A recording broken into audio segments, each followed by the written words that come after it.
Try some creative cooking.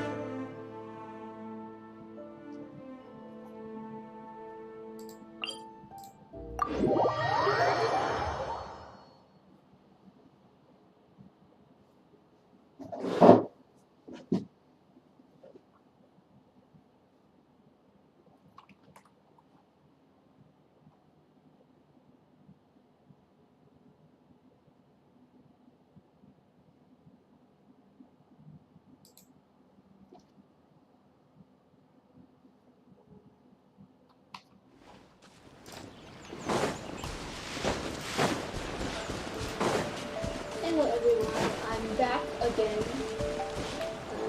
So sorry for the very late upload on my channel this week. So today I'll just last review about the newest update. Into the wind! But first, I want to finish the... You're the fairy!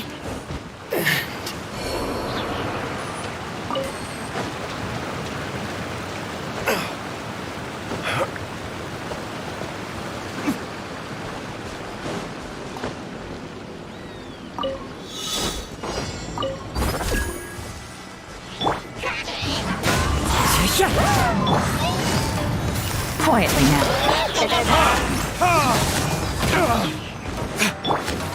That hurts! The wind knows me. Now let the show begin.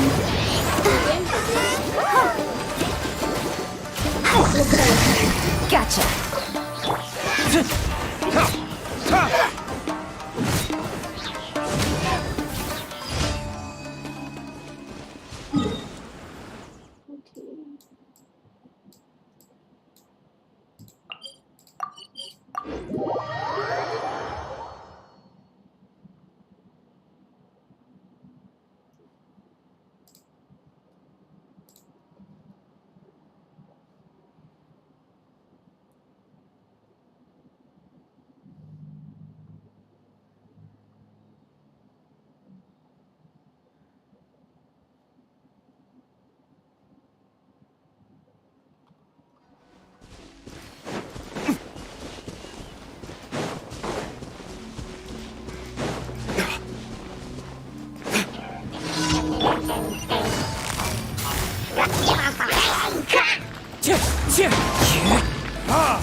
No!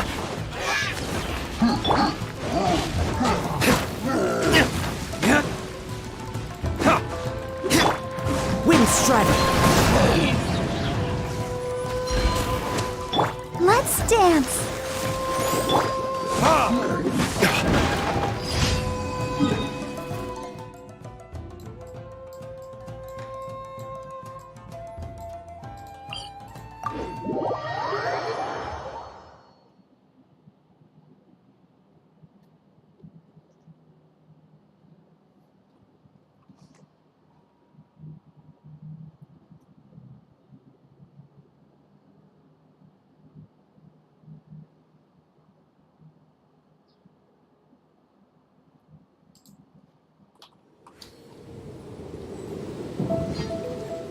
By the way, you guys can ask me my question regarding about anything as long as not something personal to me.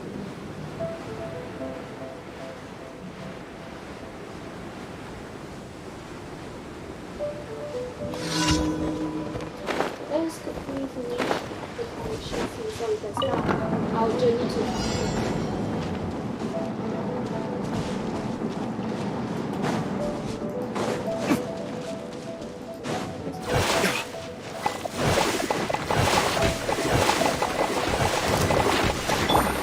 Another test. That tingle breeze!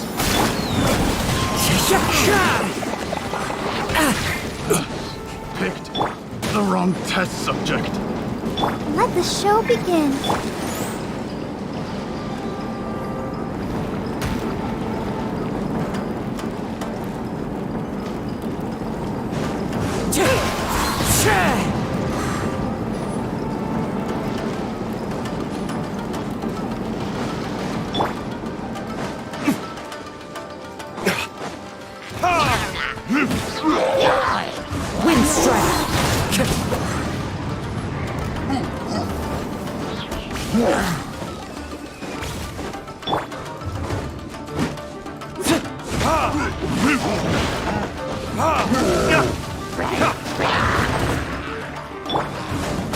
Nature. Let's dance.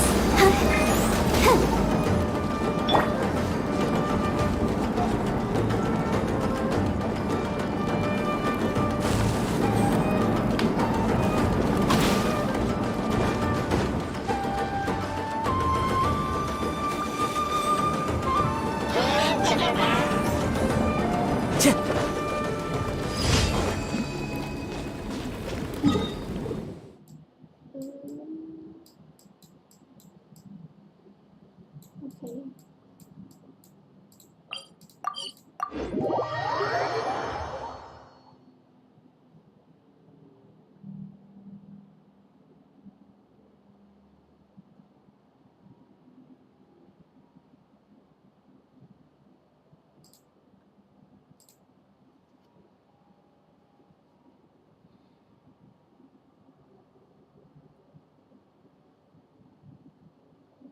Ad Astra.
Time to go.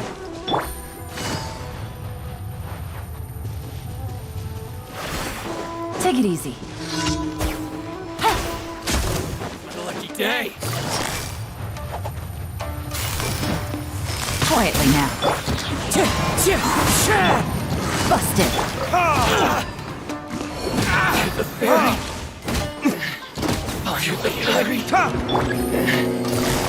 The perfect distance. Quietly now. Into the wind. Finally, Busted.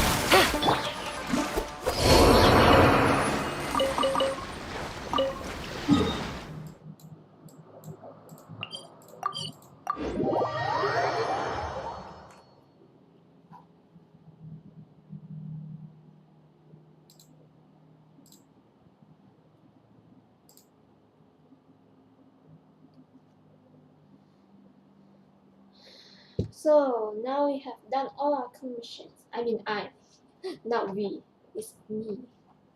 I myself finished the commissions. By the way guys, Time to go. I'm not comfortable speaking in person. Ad Astra Abyss.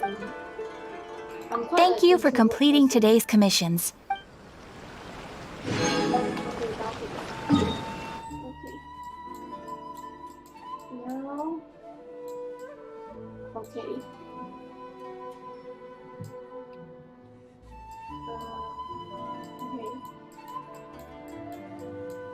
Now we're gonna spend our rhythm today.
trying to speed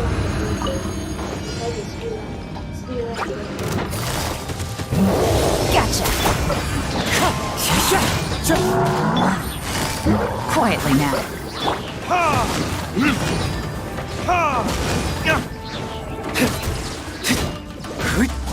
As one with wind and cloud, one with nature. Here comes the catch.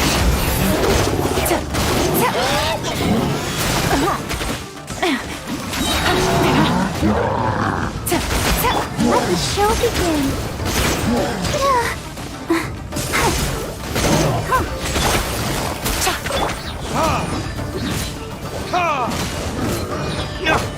The wind knows me. Gotcha. Verdict is...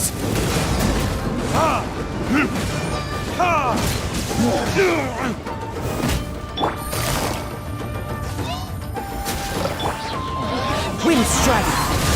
I'll protect us.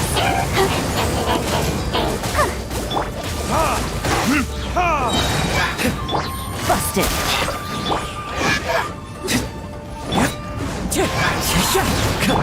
Gotcha.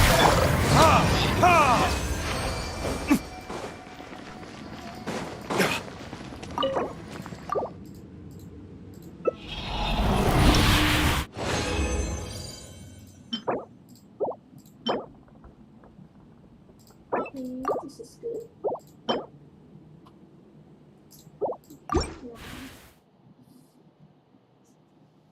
This is not a good start.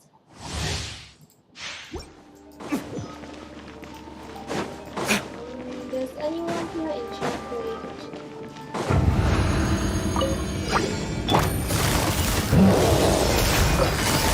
Busted.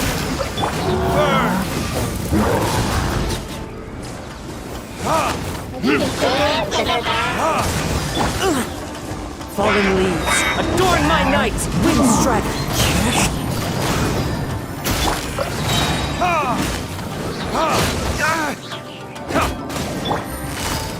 Gotcha. Into the wind.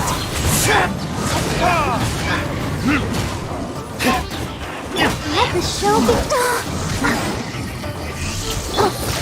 Busted.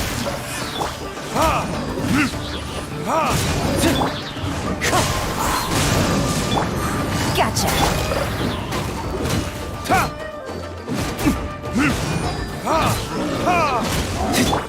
Wind strike. Quietly now.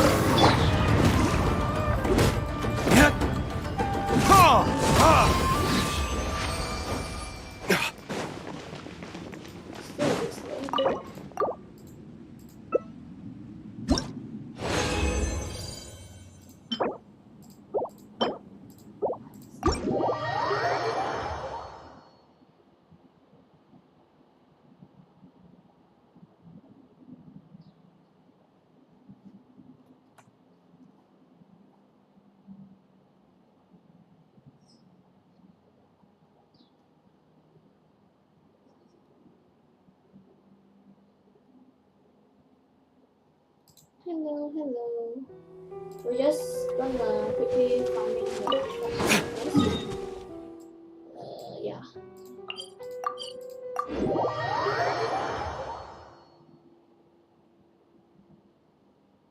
I know like not a lot of people are viewing right now because I literally cancel you guys for like 2 times because you know this game is taking me like a lot of storage in my PC to play.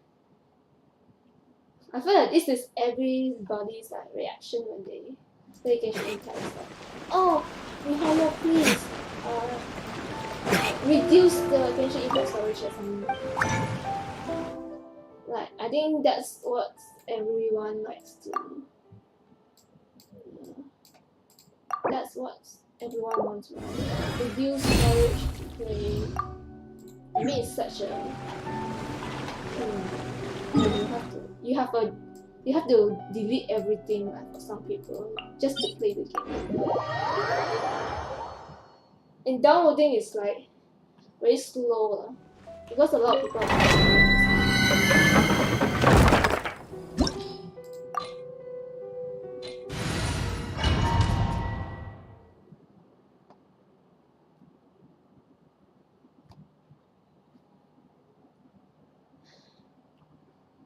And I think like one thing that people doesn't like in Genshin is because of their. I think first is Take it storage. easy. Second is arbitrary farming. Gotcha. People getting like Busted. different and stuff. Time for retribution!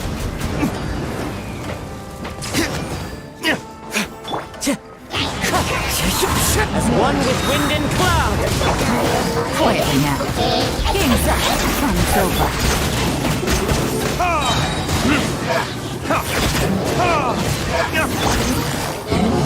Gotcha. Take it easy.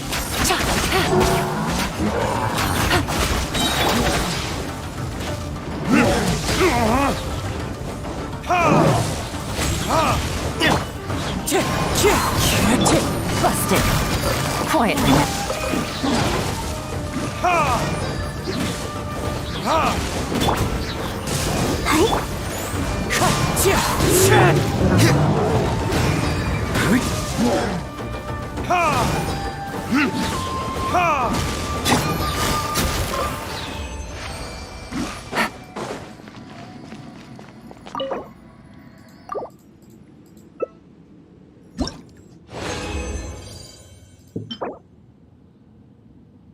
Terrible.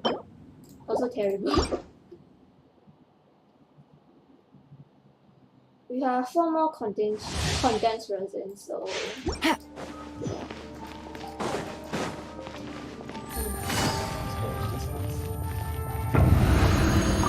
Take it easy.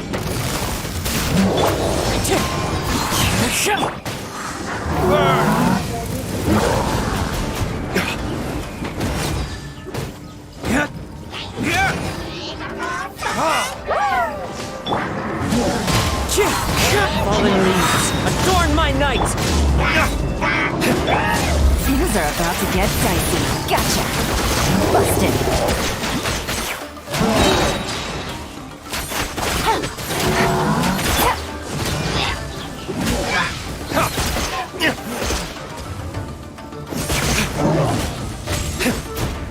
Time for retribution!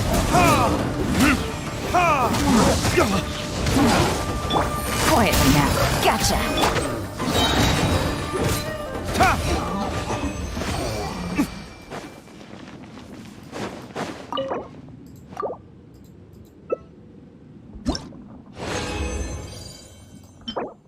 defense. I have a lot of these feathers, by the way. Can you give me like a circuit or something?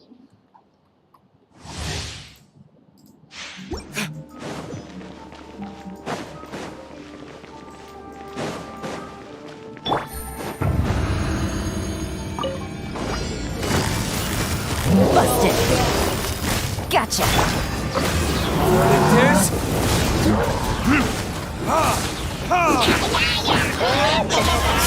Clouds high, the birds call! Oh, they're Here comes the cash. Quietly now. Take it easy.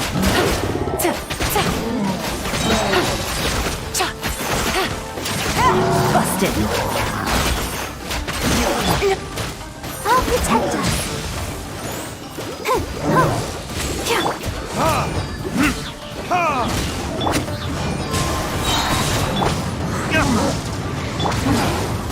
Quietly now. Gotcha. Wind strider!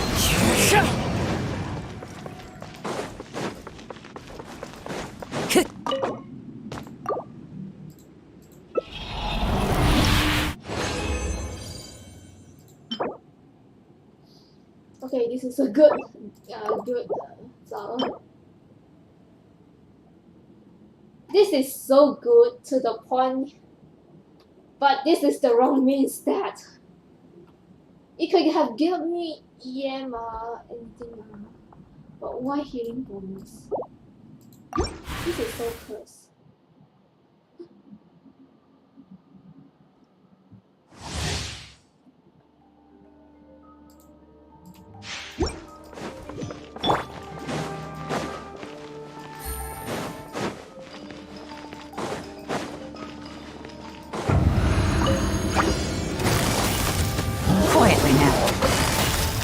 Busted.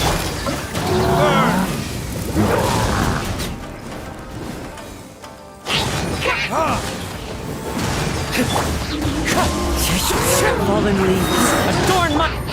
Things are about to get dicey. Quietly now.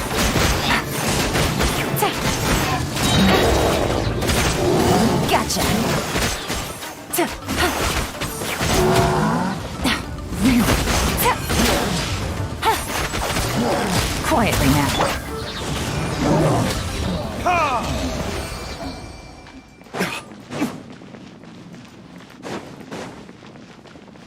Come on, we can do it.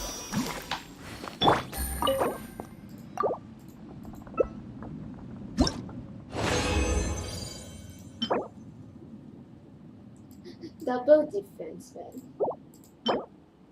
Defense again. Mihoyo, please give me something good. Take it easy.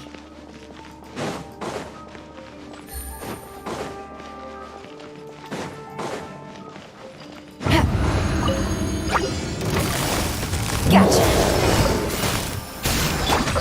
Verdict is...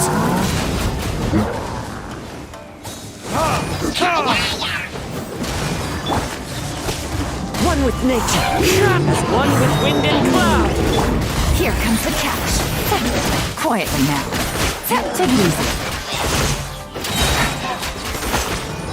Gotcha.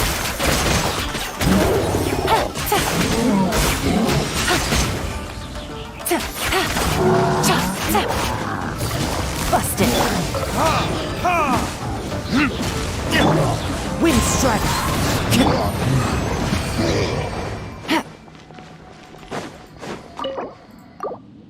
Please give me something good.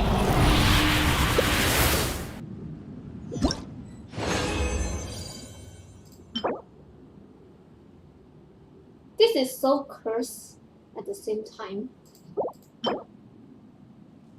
Fine, I'm just gonna keep this.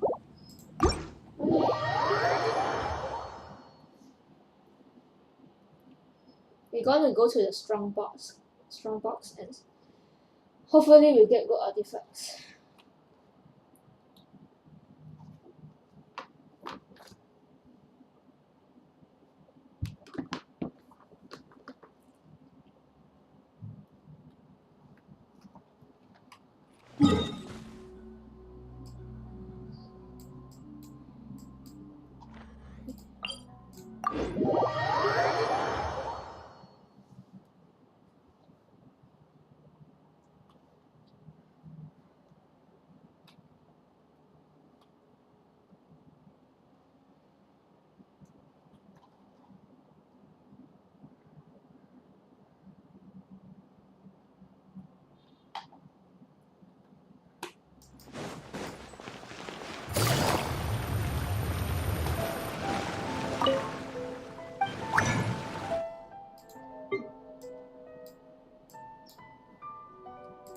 Okay. Go for the bonus. We should have a lot of these bonus.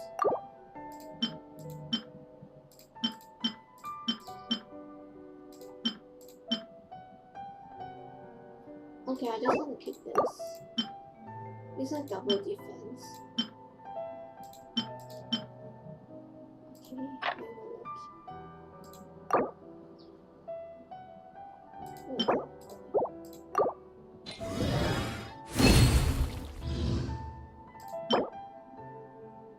Okay, this is good for my shopping. No. I mean, acceptable. Still trash. Still trash at the same time. Okay.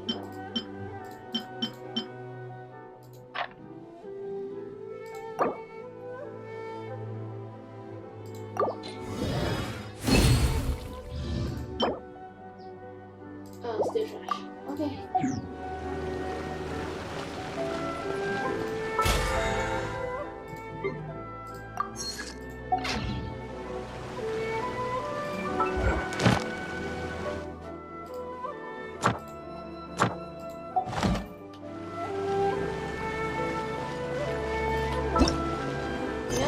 Let's start the quest.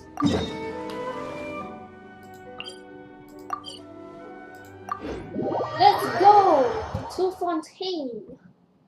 Honestly, I haven't like seen any of the spoilers yet, so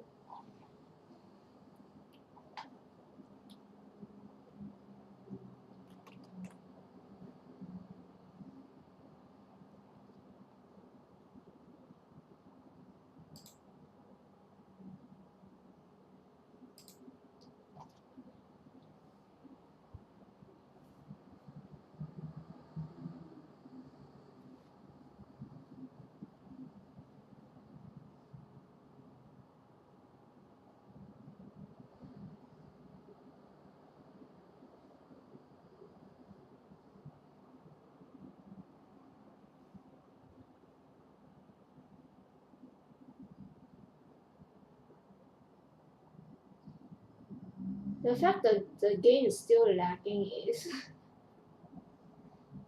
MiHoYo need to do something with the lagging.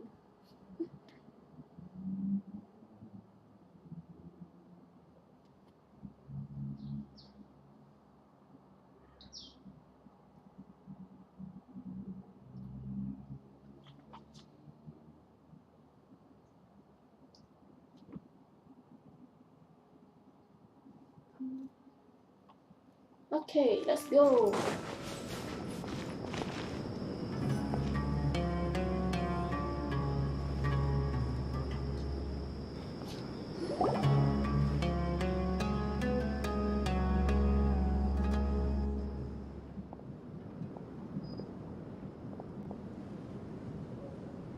Oh, Paimon remembers! Nahita's consciousness had been trapped by the doctor, but we followed the clues she left behind to help her. So much time has already passed since then, and it seems Sumeru's changing for the better now that Nahita's in charge, right? Paimon just hopes this peace will last a long time, and then Nahita won't have any more new problems to deal with. Yeah, guess you're right. We somehow always find ourselves right in the thick of it. Who knows what will happen next? Paimon, do not jinx it, like seriously. Come to think of it, maybe it's all because of you. Maybe you're just a magnet for trouble. Huh? Me? Before Paimon ran into you, Paimon never ran into any trouble. At most, when she was super tired, Paimon got caught in some strange whirlpool and sucked out into sea. And even then, you fished Paimon out! Anyway, for Nahita's sake, maybe we should think about heading to our next destination for... Ah, look who it is. Running into you in a place like this? I can see you two still love wandering around. Oh, it's Dia! Since when are we just wandering around? We're usually taking care of some serious business. Even though it may have nothing to do with our journey. But never mind that. What brings you here? I just finished a commission in the desert for a usual client of mine. Nothing too interesting. Just escorting a shipment of goods. I'm on my way to report back. That's when I saw you two all the way over there, chatting away. What were you two talking about anyway? Is this Huh? You serious? Can't say I saw that coming. But you are travelers after all. I guess you'd never stay for too long in one place. Bumping into you like this will become a rarity. I'm starting to feel sad just thinking about it. Do you see this person behind you? This NPC? He looks suspicious. Hey, how about I get... Thanks, but no need. Oh, Paimon had no clue you'd miss us so much. But don't worry, we'll come back to see everyone when we get a chance. Sounds good. All you need to do to get to Fontaine is cross this stretch of desert and navigate some waterways. Knowing you two, I'm sure it won't be anything you can't. So, when are you leaving? Oh, wait a sec. Paimon just remembered there are still a few dishes in Sumeru that Paimon hasn't tried yet. Now, where's that list Paimon made? Oh dear. You see this NPC? You see this NPC here? He's walking away. Why?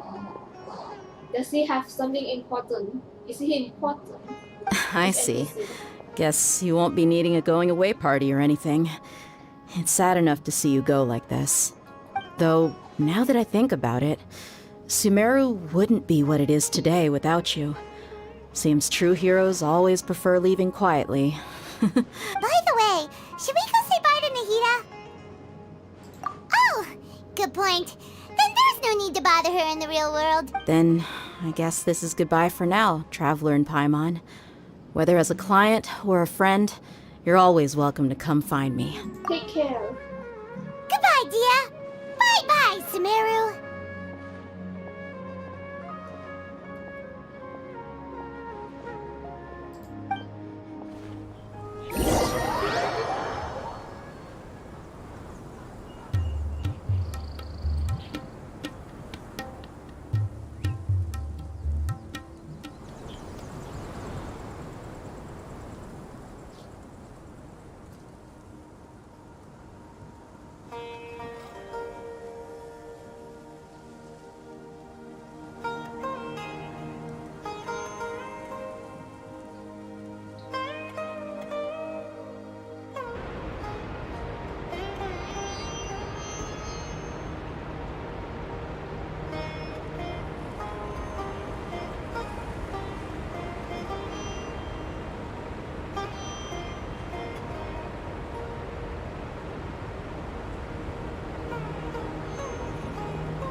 Navigating the world.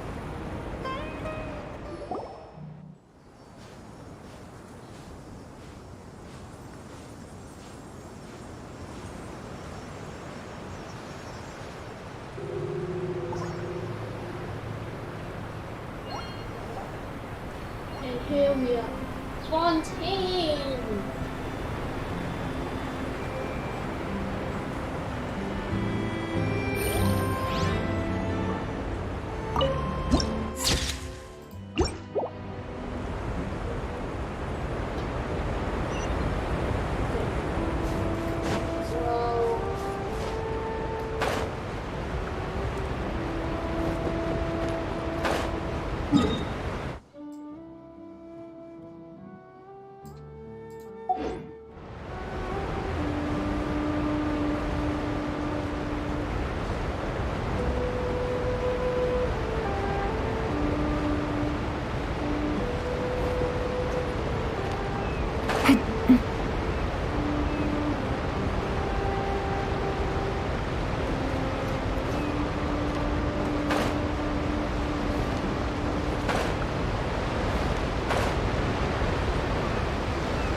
Oh dear, this is such a pain.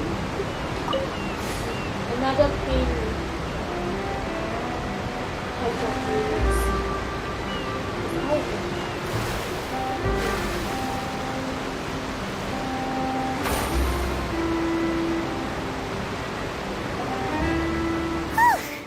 After crossing all that sand and water, we finally made it! Oh, this must be Fontaine's port! Wow!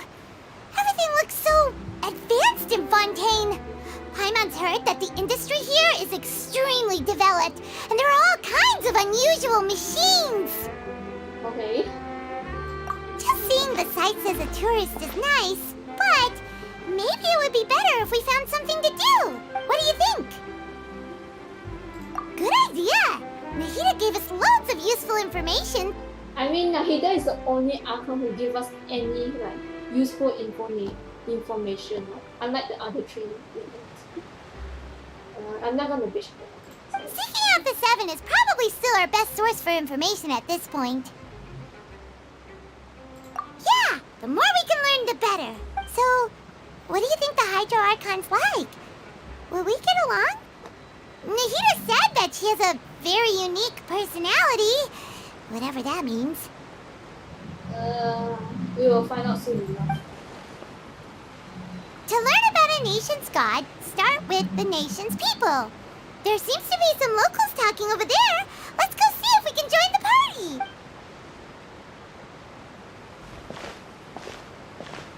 If you ask me, it's a tragedy how things ended for him.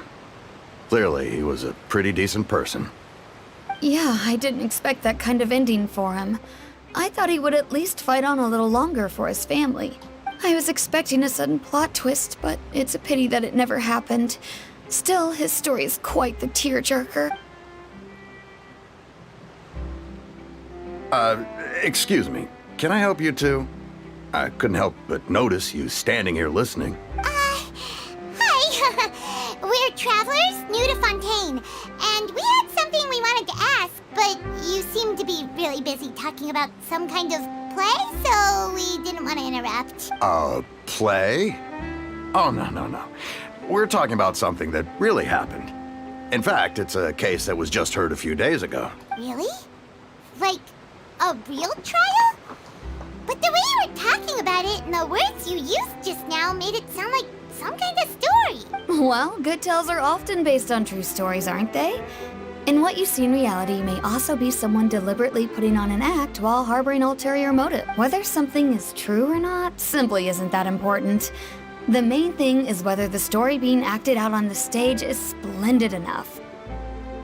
Okay. Oh, but it looks like you're not from around here. You probably don't know that the Fontaine Court of Justice is called the Opera Epiclese, or more commonly known as just the Opera House. But, shouldn't court cases be treated a little more seriously than that? Not to question Fontaine's way of doing things. It's just that putting someone on trial is usually a very serious thing. No worries. Other visitors to Fontaine have wondered the same thing. You could say that we just don't want to waste the moving stories behind those cases. And as for your worries about whether the cases are treated with due reverence, we have the absolutely just and honorable Chief Justice Neuvillette. It's very French. When they speak the accent. As well as the Oratrice Mécanique d'Analyse Cardinal, a machine created by the Archon. Between the machine and the Chief Justice, false charges and injustice are a thing of the past now.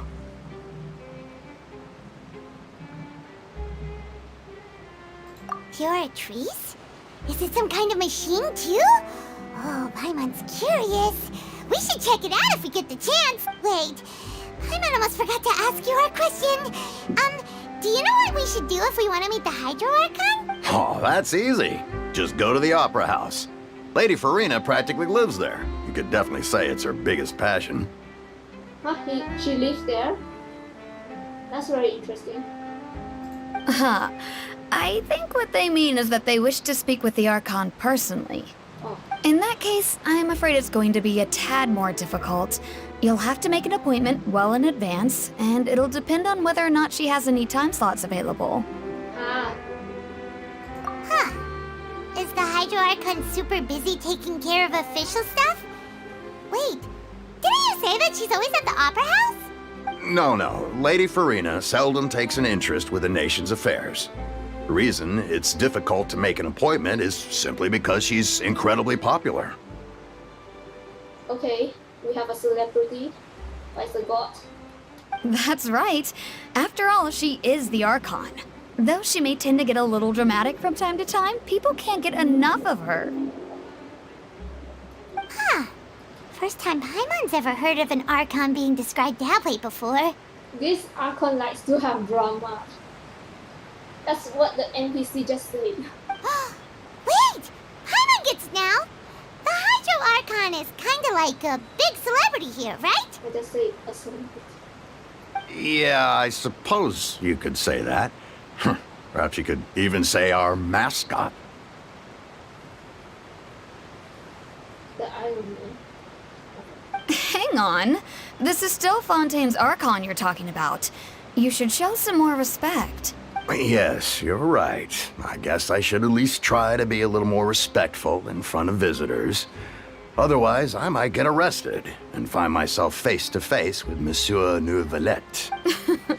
Come on. Sure, there's a lot of laws here, but nobody's going to be arrested for saying something disrespectful about the Hydro Archon. Alright, I think we get it. Thank you! At least we now know that we can find the Hydro Archon at the Opera House, but who knows how long making an appointment will take? Guess we could have a look around the city in the meantime. Hey! What are you looking over there for? Huh. Maybe something's the matter. She isn't going to jump into the water, is she? Maybe we better go check on her.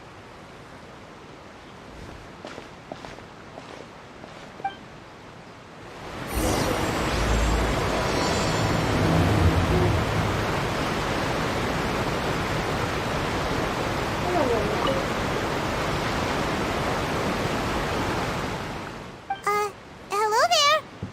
Excuse me. Are you alright? Huh? I'm fine. Thanks. Oh, okay then. We just noticed that you seem to be worried about something. About many things, actually. But there's nothing I can do but just keep my troubles to myself. I was just reminiscing about a place my brother and I would play when we were kids. It was just atop that hill over there. You're pointing at the sea. Wait, are you saying that you and your brother lived in the water? Mermaids. Though people call the waters around Fontaine a sea, it's actually just an inland lake that's filled with fresh water. And though I can still see that hill clearly in my memories, now it's been completely submerged. He would skip and jump, tossing sand in the wind. The sun shone brightly, and the air was filled with the scent of the sea. But now, the water is gradually swallowing our memories. It won't be long before it swallows us. Sorry. Paimon doesn't really get what you mean. I don't believe we've had the pleasure of meeting. Are you Lynette's new friends? Here's Winnie. Oh, and you are? Thanks for looking after my sister. She often comes here to reminisce about our childhood, that's all. There's no need for any concern. Allow me to introduce myself. I'm Linny, and this is my sister Lynette. If I had to guess, I'd say you must be travelers from abroad. Nice to meet you. Paimon is Paimon, and this is the Traveler. We just arrived in Fontaine. We were just talking with your sister. Even though we didn't really get what she was saying. I see. It's unusual for Lynette to be so willing to talk with anyone. In fact, she seldom speaks at all. I'm usually the only one she ever talks to. If you notice, right, these two are twins. But this one is a cat, a half-breed cat, like human cat. And this one is just a normal human. Winnie is just a normal human. Which is a bit strange. Maybe like one of their parents is a cat person, and the other one is a normal person and they're married. There's one cat, she's Winnie. Then that has one of the genes, the parents' genes, which causes the cat. Oh, really? Then you two are just like us! Paimon's always the one talking for some reason. I mean, like, you know all, you know everything Paimon, so it's yeah. So that's how you think it is? Yes. I also think my brother can be too talkative at times. Seems you were right, Paimon. We are quite similar. So, what did Lynette mean just now when she said that the water is engulfing your memories? And that it won't be long before it engulfs you too? Oh, that.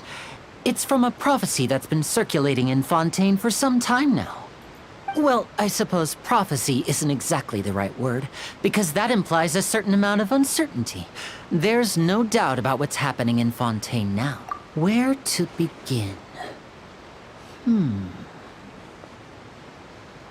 Let's put that question on hold for a moment. We still haven't formally greeted each other yet, have we? What do you mean? I you just read it. I thought you just do your introduction. Did all the introductions earlier not count? Hello, traveler. Oh, you mean shake hand?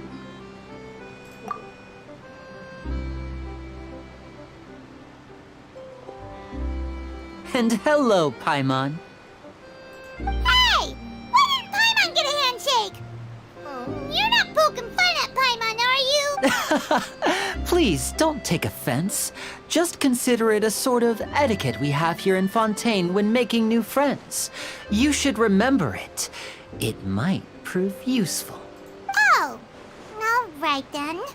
Well, Paimon's just happy to have a local friend now. By the way, we were just getting ready to go to the Opera House to meet the Hydro Archon. Would you be able to show us the way? So you're going to see Lady Farina? No problem at all. In fact, I was planning to go to the Opera House later myself. I'll gladly take you once I finish things here. Why they address the Hydro Archon as Lady Farina instead of Fossila, which is kind of strange. Please, follow me.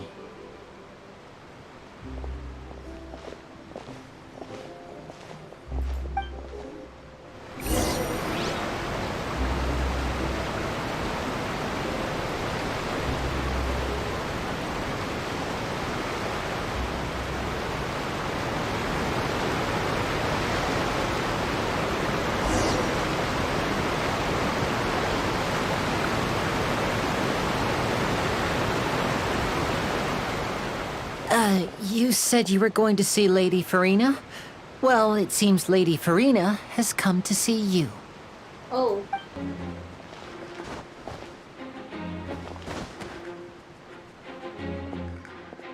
Who is this? Who is this?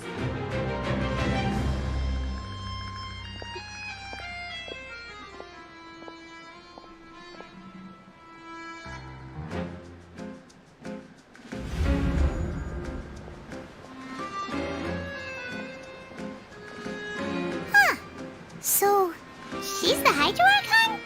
But how did she know we were looking for her? My dear people, rich and poor, those with cup in hand and those with nothing at all, raise your glasses in celebration. If you don't have one, then just raise your hand in lieu. Is this visual? Visual version 2?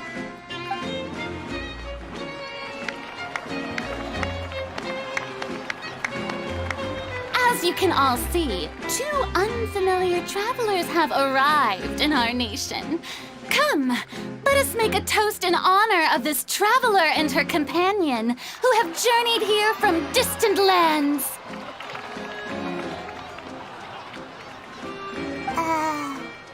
Is she talking about us?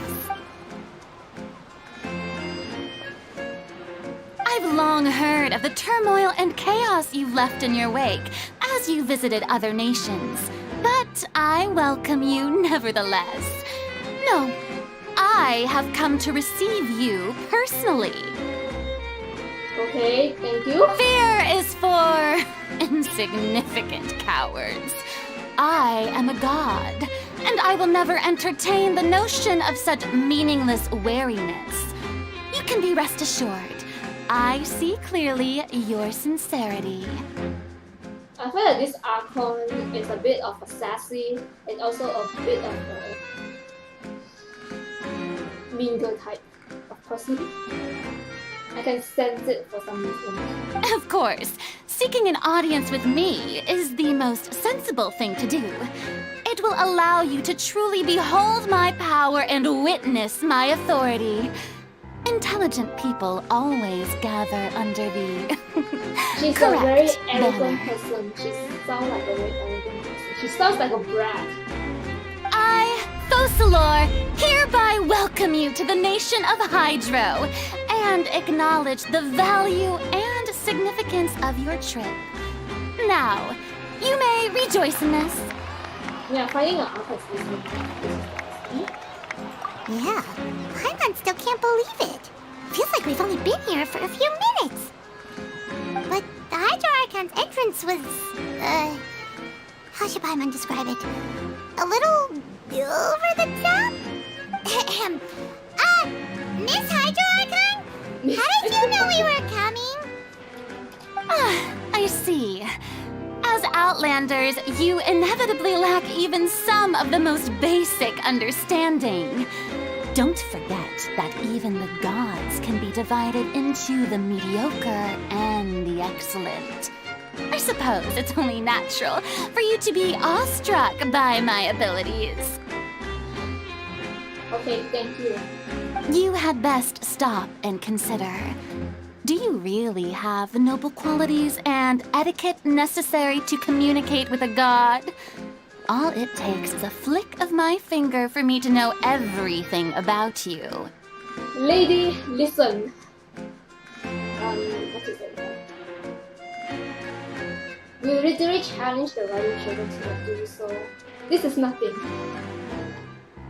Whoa. Talk about sounding high and mighty.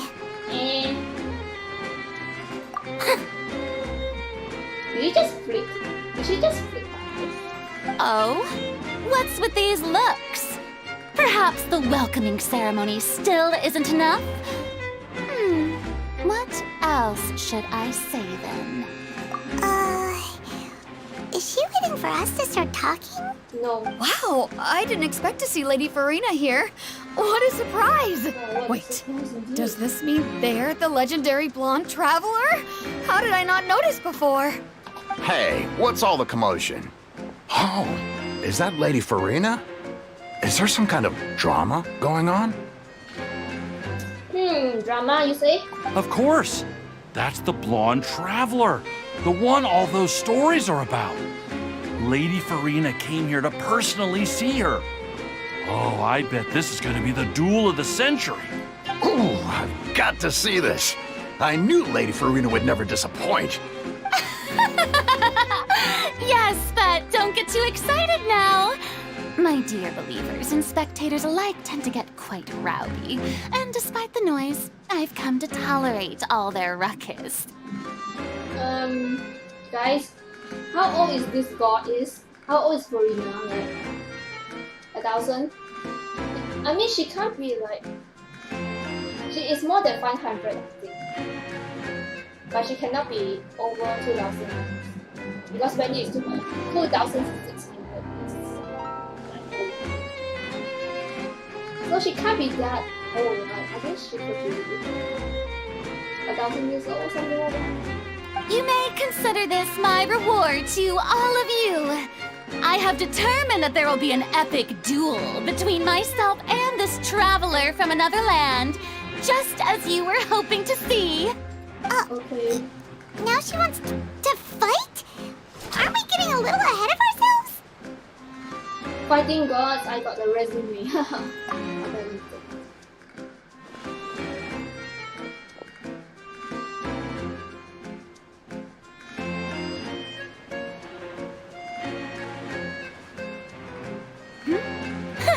Are you not afraid? Might I remind you that this is a duel against the divine? So? What are you trying to do, traveler? Provoking a god in front of her people? This is Fujo Sara version 2 as well. Stand down, Clorend. I admire her bravery.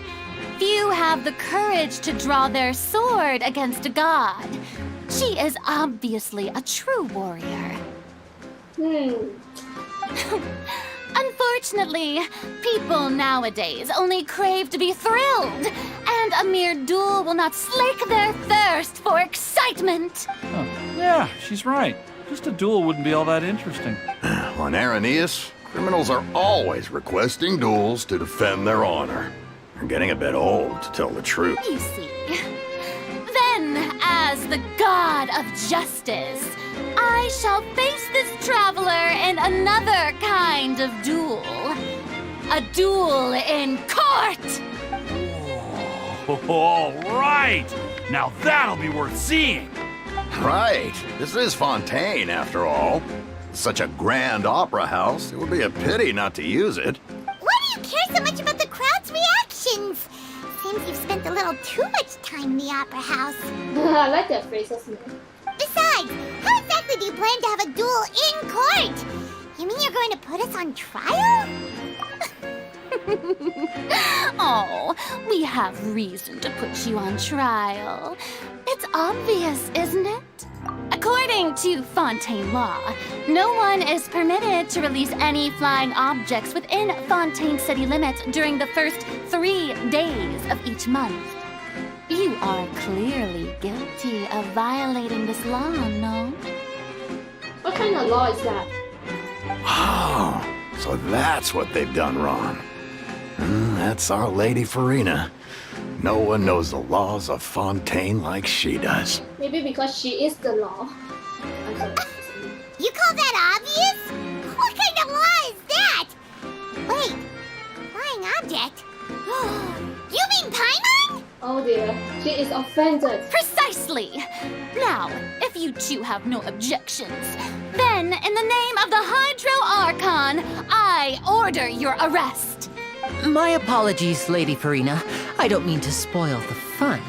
But if you would allow me to interject, I don't think that Paimon here meets the definition of a flying object. You tell her, Linny! Finally someone who's not crazy. How could anyone call Paimon a flying object? Ah, great magician Linny, my beloved citizen. I'll permit you to object, but how exactly do you plan to prove your claim? As a magician who just rained on your parade, I naturally should shoulder the responsibility of saving the show. So, with such an audience gathered here, allow me to perform a trick for everyone.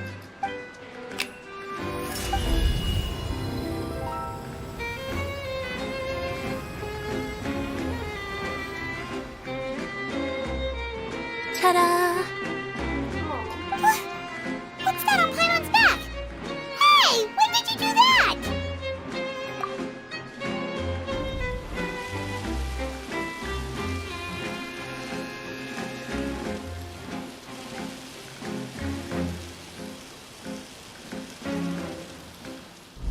There.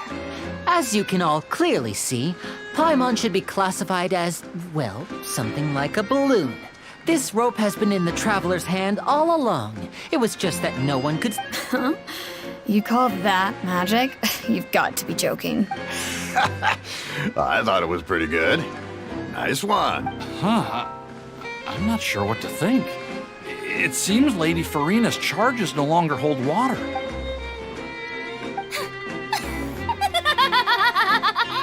Amusing. Very amusing, Linny. Just the sort of unexpected twist that I enjoy. With you here, today's performance can finally be called complete. Performance? You see all this as a performance? In which case, consider the matter of your trial resolved.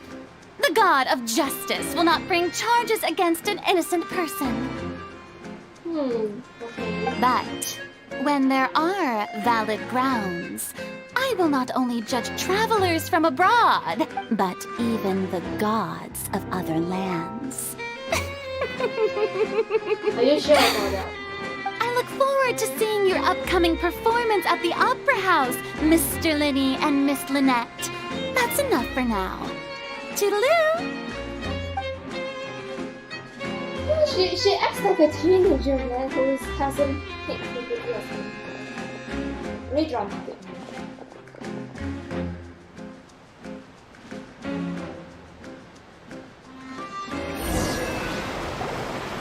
And just like that, she's gone. Well, that's the most unpredictable Archon Paimon's ever seen. You never even had a chance to ask her anything. But that's a problem for future Paimon. That whole scene just now was really... Don't mention it. I just happened to remember that there was such a law, so I did a little preparation, just in case. I didn't think it would actually come in handy. So, now do you see what kind of god Lady Farina is? She is very dramatic. She is a sassy person. She is a bit of a brat. That's all. She can be a bit confusing at times, but she is still amenable to reason. Anyway, Paimon had no idea you were a magician, Linny. It sounded like you'll be performing at the Opera House, right? I just know a few simple tricks I use to make a living. Lynette is my assistant. It will actually be my first time performing on the most prestigious stage in Fontaine, the Opera House. But isn't the Opera House where criminal trials are held in Fontaine? When there are no public trials being held, the Opera House hosts a variety of other performances. To the people of Fontaine, the line between a trial and a performance can be a little blurred. And speaking of performances, I would be remiss to forego this opportunity gifted by fate. Might I invite the two of you to see my performance? My brother's always excited to make new friends. Oh, sure. We don't really have anything to do now, and we wanted to go to the Opera House anyway. Splendid. In that case, why don't we go together? I'll show you the way. I just have something to take care of first. You really mean it? Then I'll take you. This is a magical item known as a magic pocket. Perhaps you can help me distribute them to the people here. Huh? What are they going to use it for? About that. You asked me before about the prophecy, right? Let me start by telling you a little more about what it entails. I'm not sure exactly when it began, but a prophecy has been circulating around Fontaine. It says that every person in Fontaine is born with sin. No matter how the nation of justice holds trial after trial, this sin cannot be absolved. Until one day, the water levels in Fontaine will rise, and the sinful people will slowly be drowned. In the end, the people will all be dissolved into the waters, and only the Hydro Archon will remain, weeping on her throne. Only then will the sins of the people of Fontaine be washed away. That sounds pretty gloomy. Why are people in Fontaine born with sin? What is that supposed to mean? There are lots of guesses. Some say that the ancestors of Fontaine stole the power of the seas and stirred its wrath. Others say that the people of Fontaine never heeded the first Hydro Archon's warnings and offended Celestia. Interesting. But here in Fontaine, evidence is what matters. There hasn't been concrete evidence for any of these claims, so they can only be regarded as conjecture. If even the people in Fontaine don't know what sin they committed, wouldn't it be better just to ignore the prophecy completely? Why bother feeling guilty all the time? That's exactly what the people did at first. But in the last few years, the water levels in Fontaine have actually started rising. Many places have already been completely submerged, and now lie beneath the sea.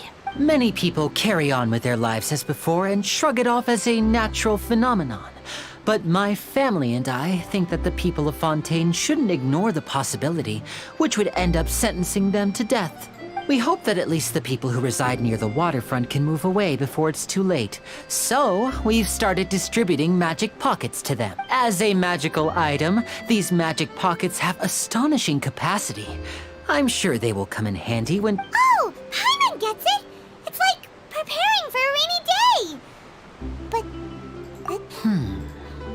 Perhaps only absolute power could ever contend with such a catastrophe. But who knows? We're just tiny specks in the grand scheme of things. Now, if you'd like to help, then please give these magic pockets to anyone nearby. Be sure to convince them to take it, regardless of what they say. Okay.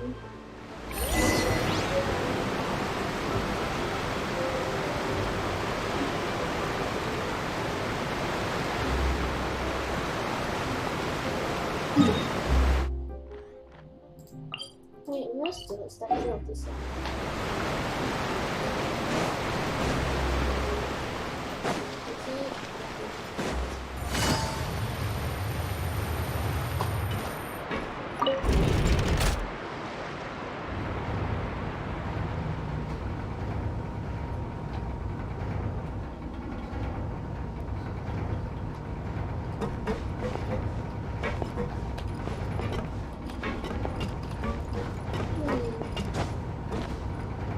Is that real?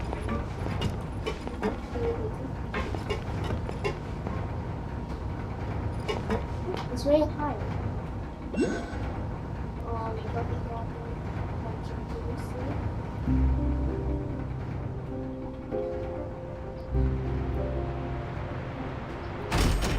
Okay, where's the Hyperverse? Let's see.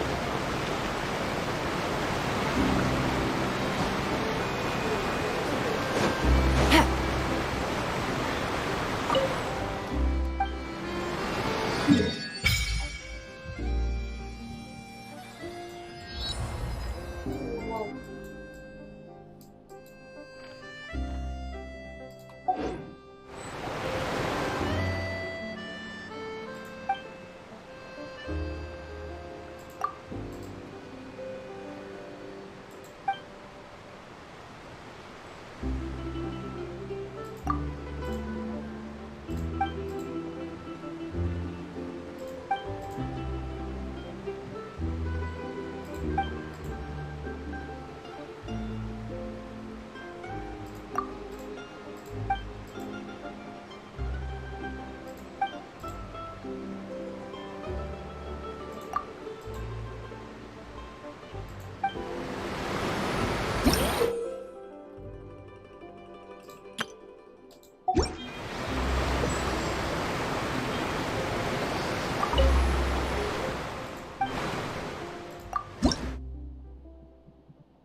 This world is full of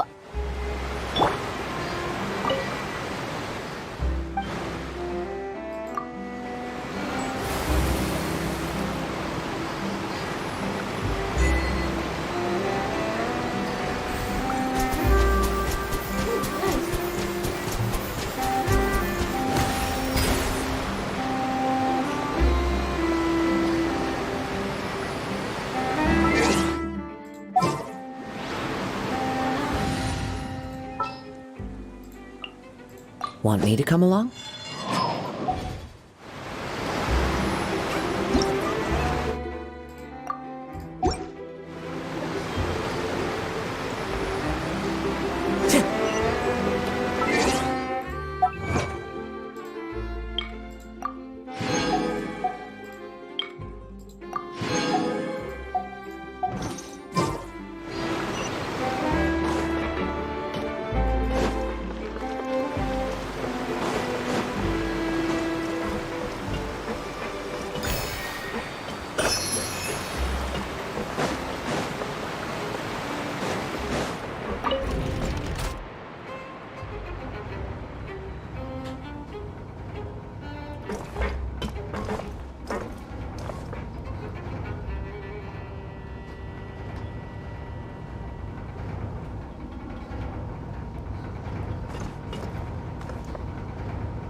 What's this? Ah, so you also believe in the prophecy. Keep it. I won't. What? You mean... No, I believe in the prophecy. The story says that people once lived in the ocean. They were one with the ocean and couldn't. But as time wore on, people desired to live on land and developed blood vessels, encapsulating the sea within their bodies.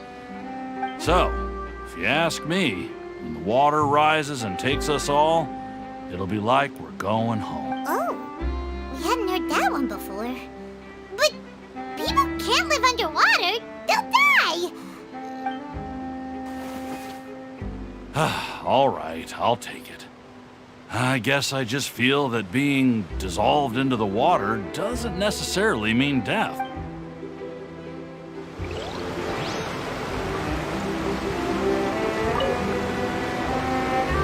So you're the blonde traveler that everyone's been talking...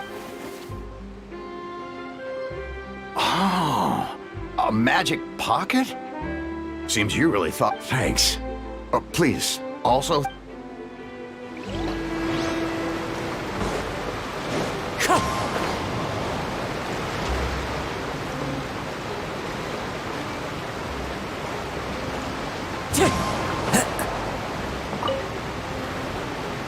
Huh? I don't want that thing. Way I see it, if the prophecy's true, it's still gonna be a long time before the water can cover everything. Life is all about living in the moment. What use is there in worrying about the future all the time? We'll cross that bridge when we get to it. You should still take it. You never know when it'll come in handy. Oh, all right, fine. Thanks. It's just that if I start moving, that means I've already given up on the life.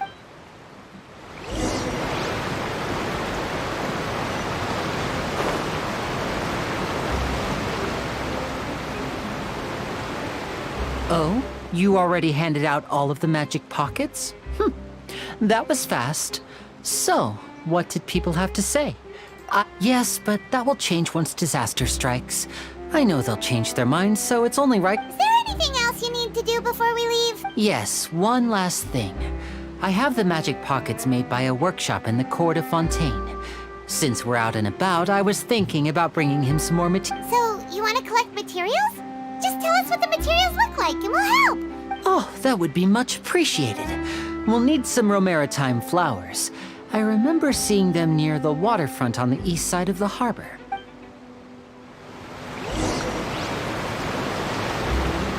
Can't wait to give her my gift.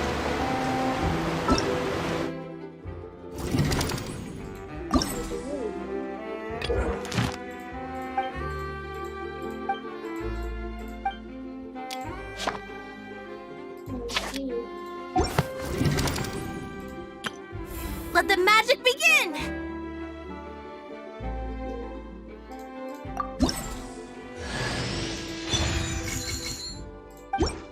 Let the magic begin!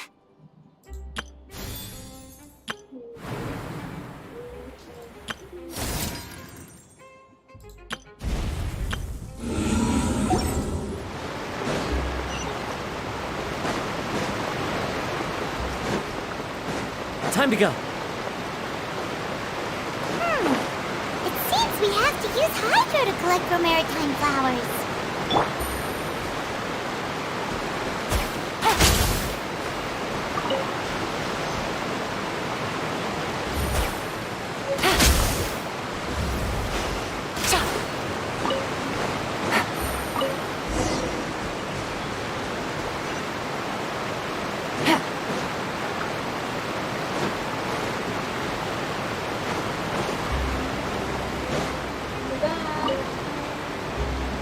You made quick work of that. I can tell you're an experienced traveler.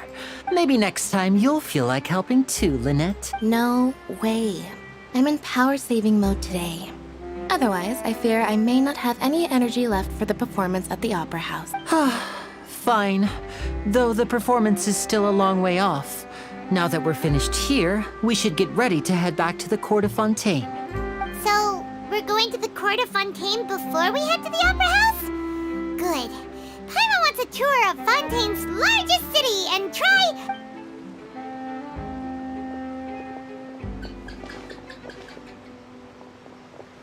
Wait, shh. Have you noticed that person over there?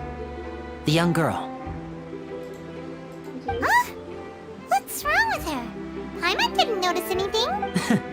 She's obviously a thief. Magicians and thieves practice similar methods. We divert attention, and a distracted audience is one that won't discover what you're really doing. Watch her movements carefully.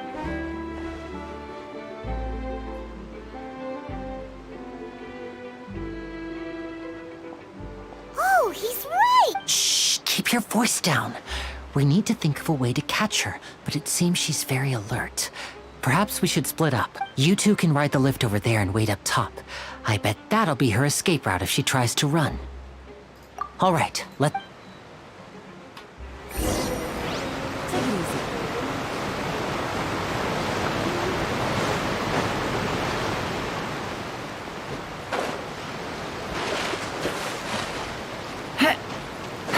Take it easy.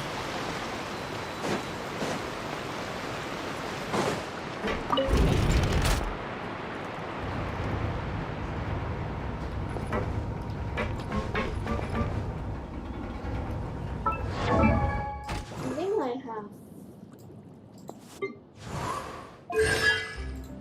C3.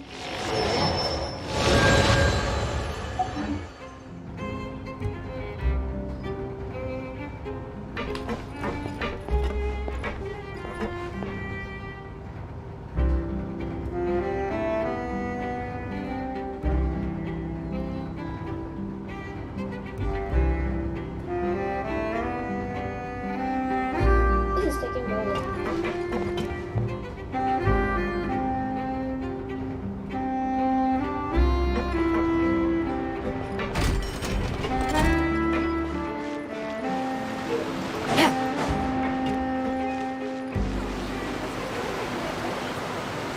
This is the spot where Linny wanted us to wait. Oh, look! Isn't that her?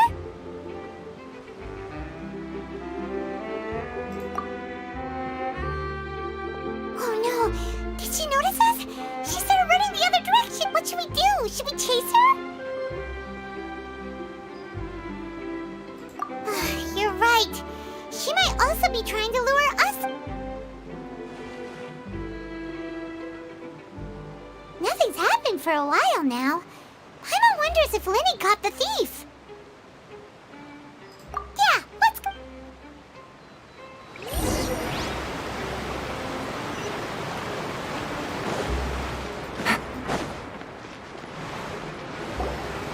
Are you sure that's all she took? You should check to make sure you're not missing anything else. No, that was all. Oh, I can't think. Anyway, I should be going now. Thanks again. Oh, were you returning what the thief had stolen? That's right.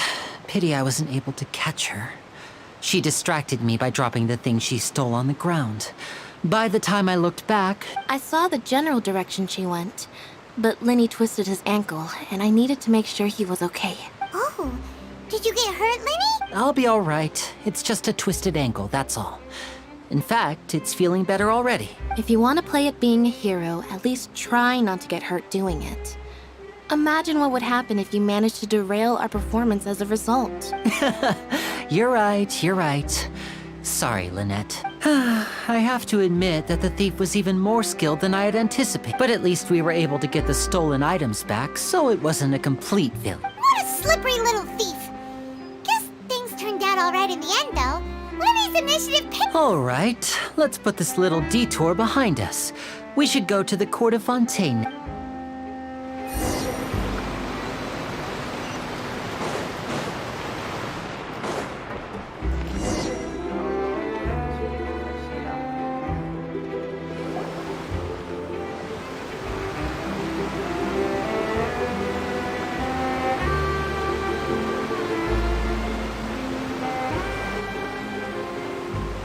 So, we ride this thing to go into the city? What an ingenious way to get around. People in Fontaine really know how to use water. This is an aquabus. It allows people to travel between several key locations around Fontaine. It's pretty convenient, but the ride can become a little dull after a while. The scenery is always the same. That's why it's better to travel with friends. So you mean it's still boring even when I'm riding with you? No, that's not what I meant. It's just that, well, you don't really talk that much. Besides, it doesn't really feel like a real trip when it's just the two of us. It's the same as being at home. Whatever. Guess that's what it's like to be an older brother. It's about time for us to leave. Let's get on board.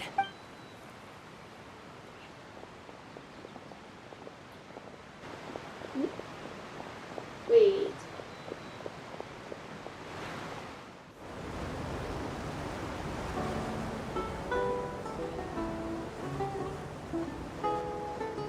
Huh? What? Traveler! Paimon! Charlotte!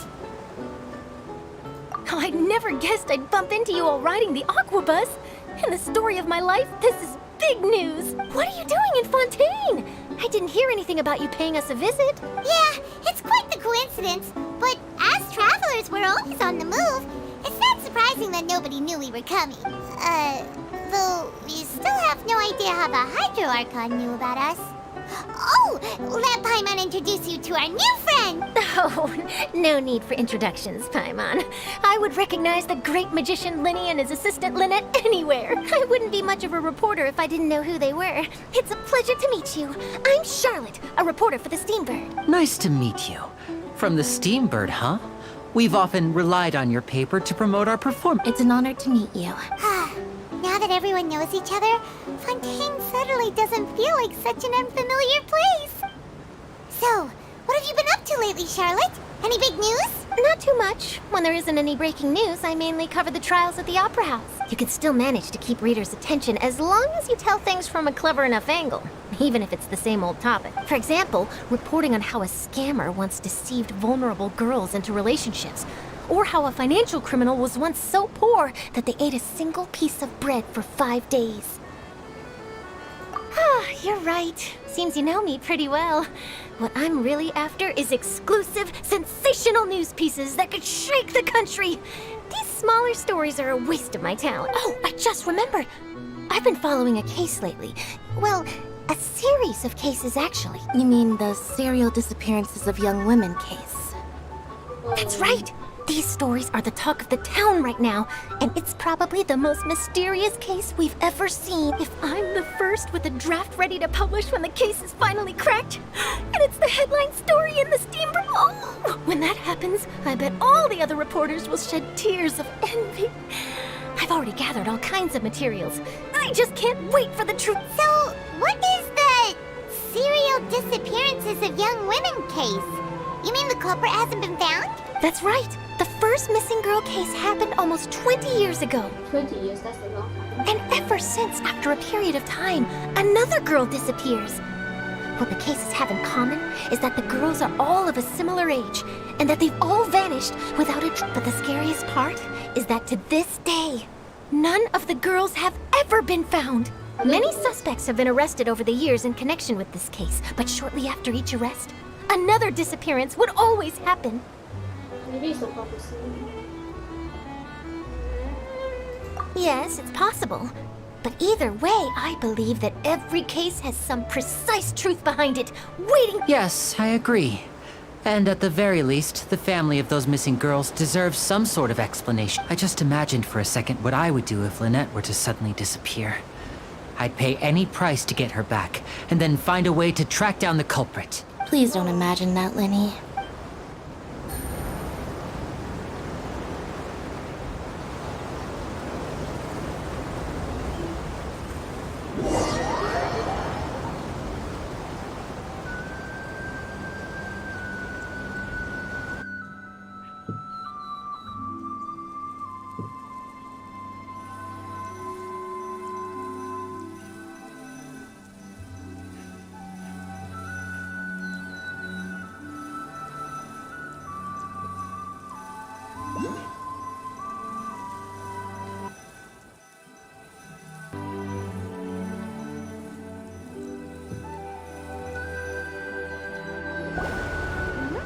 Hey, we're almost there!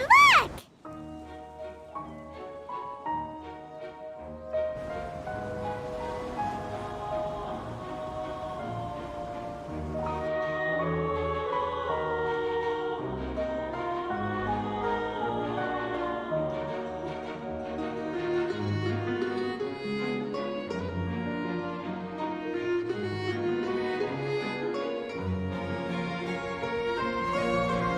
Looks pretty.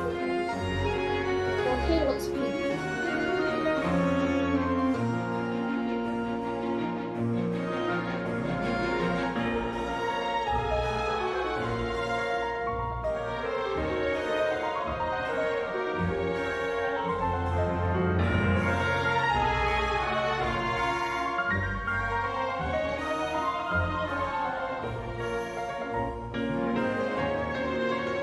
Well, I really enjoyed chatting with you. Life should be full of pleasant little surprises like this. Yeah, us as well. The ride went by too quickly. I have an interview to get to. I should get going before I'm late. Okay, Paimon hopes we can chat again soon, Charlotte. See ya! Bye now. Oh, be sure to stop by and see me at the Steambird when you have time. What a tough job. Always running around and interviewing everyone. If you don't mind, how about we stop by my home first? Besides, I still have all the materials we collected. Sure, we wouldn't mind at all. This city is so huge, Paimon wouldn't know where to start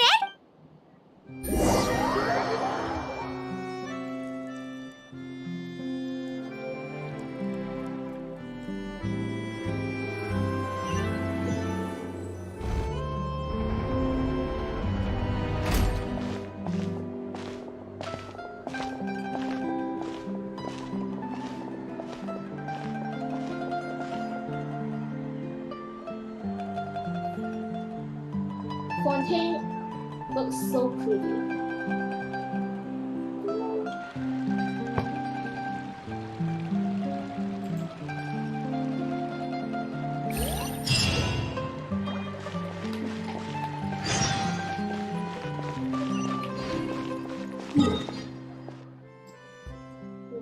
Okay, the second statue is here.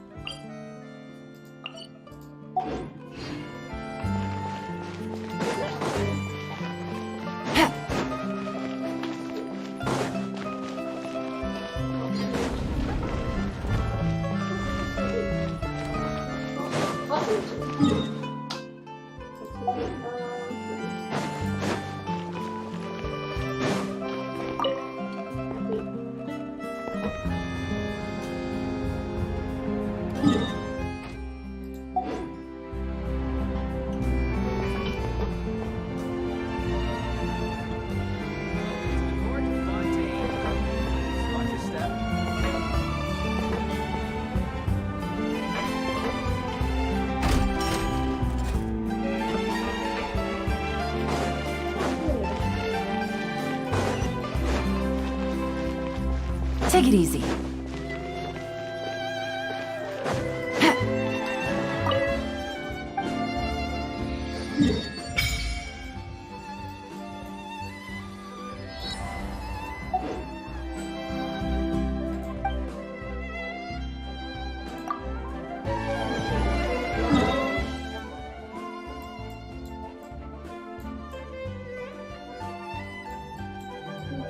I think we better start finding teleport points.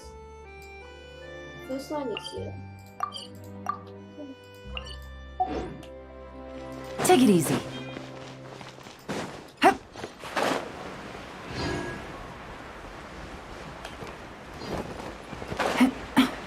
Oh, that's a chest here.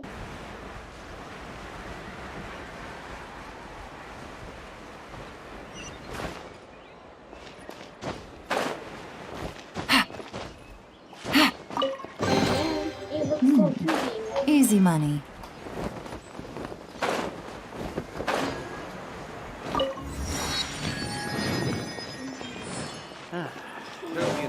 Ad Astra. I don't think.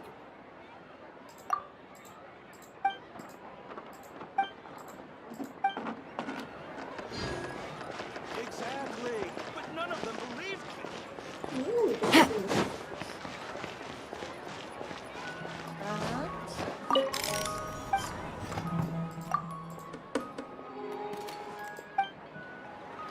Oh dear, we can't even shop here. Oh dear. Okay, I think we have to find this one as well.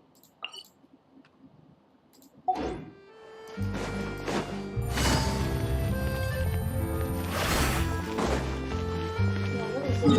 Okay. This one.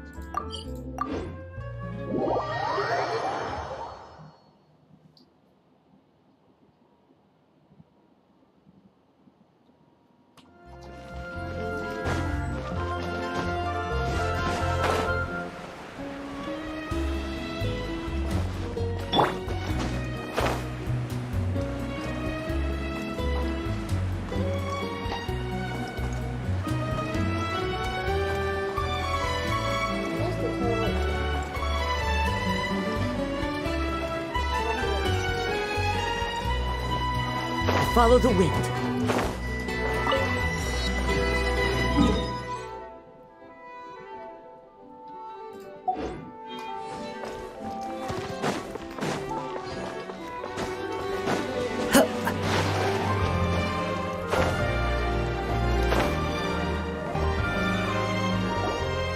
This is our current abode. Ah, Fremine, you're home. Where did everyone else go? I have some new friends that I would like to introduce. Oh, they all just went out a moment ago. I see. Everyone is getting busier now that Father will be returning soon. I suppose that can't be helped. Father. So weird. Allow me to introduce you to my little brother, Fremine. He is a phenomenal diver. Hello. Nice to meet you. Paimon is Paimon, and this is the Traveler. Oh, you sound very proud to have a diver as a brother, Lin. Linny, could you come here for a moment? What is it, Fremine? Do you have something to tell me?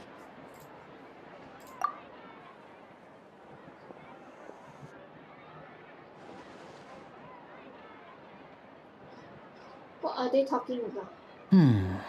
Okay, I see. Is everything all right? Oh, it's nothing.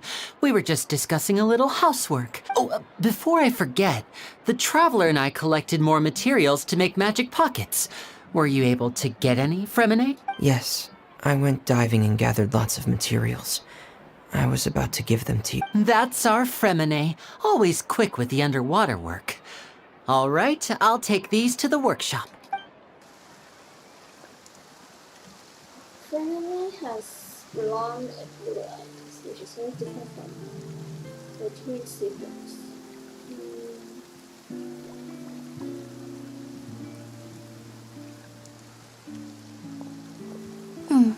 Looks like rain. Oh, you're right. But wasn't it clear and sunny just a moment ago? Fontaine's weather sure is weird. I'm afraid that's just how it is here. It often rains on days where there are trials being held in the Opera House, but don't worry, it'll clear up soon enough. What's wrong, Fremine? There's a legend about the rain that I tend to believe. It's said that a dragon of water once resided in Fontaine. Though we don't know where the dragon went, every time it weeps, the skies will cloud up and pour out rain. When I was a child, my mother told me that if I wanted to go outside and play, I should yell toward the sky at the top of my lungs. Hydro Dragon! Hydro Dragon! Don't cry! If it's an elemental dragon, then having the power to make it rain wouldn't be very unusual. I mean, we have Astaha, we have Apet, we have what's it called? Mondstadt's dragon is. What's it? I forgot what is his name now. Storm's Terror. What's it called? I don't remember what's the name of the Storm's Terror. Who is it?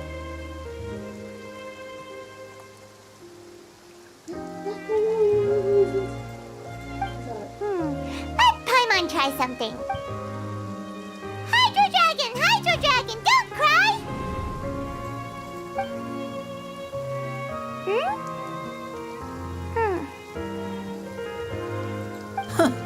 Doesn't seem to be of any use. It is just a legend after all. You know, you might be a more popular magician if you understood the concept of romanticism.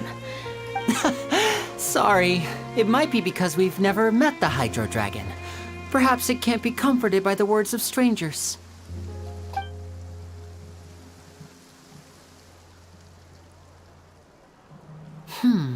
It rained for longer than I suspected. Oh, it's already getting late. Was there something you needed to do, Linny? Yeah, some preparations for the show at the Opera House. I need to find a way to catch the last aqua bus of the day. On the day of the performance, just ride the aqua bus to the island of Araneus. I'll have Lynette meet you at the fountain in front of the Opera House. Oh, Are you leaving now? What is it, Fremine? I'm in a hurry. Oh, I get it. You feel nervous delivering the materials for the magic pockets. Is that perhaps we could trouble the traveler to help us take these materials to the Beaumont workshop and deliver them to the owner there? I'm afraid that Fremine can be quite introverted, and the boss there tends to be pretty talkative. Fremine has always been a little afraid of her. You literally have two introverted siblings. You're the only one who's extrovert. No trouble at all. Don't worry, we're on the case. Sorry for the inconvenience. I'm quite useless when it comes to such tasks. I'll think of a way to make it up to you. Oh, no need. This will be a walk in the park for us.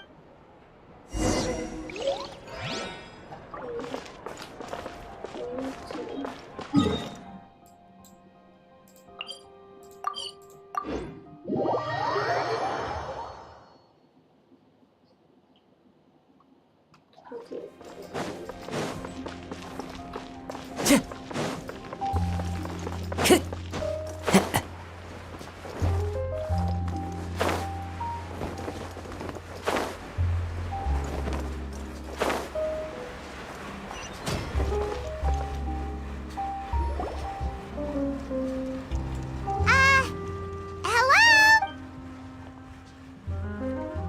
Oh, hello there. New customers? Looking to buy, or do you need something made? Or perhaps you're just looking for a chat with me.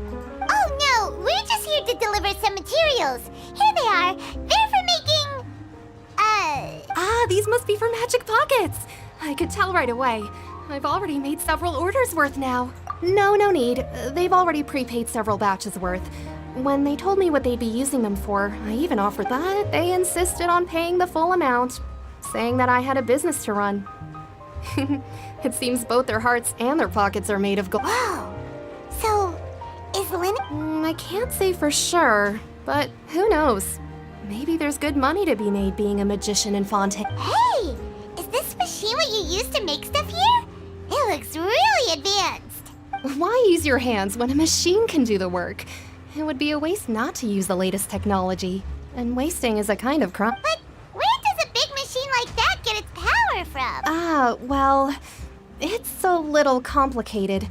I'm not sure I can put it in layman's terms for you, but basically, everything we usually use here in the city is powered by indemnitium. It's a type of energy that's produced from trials. Interesting. Huh?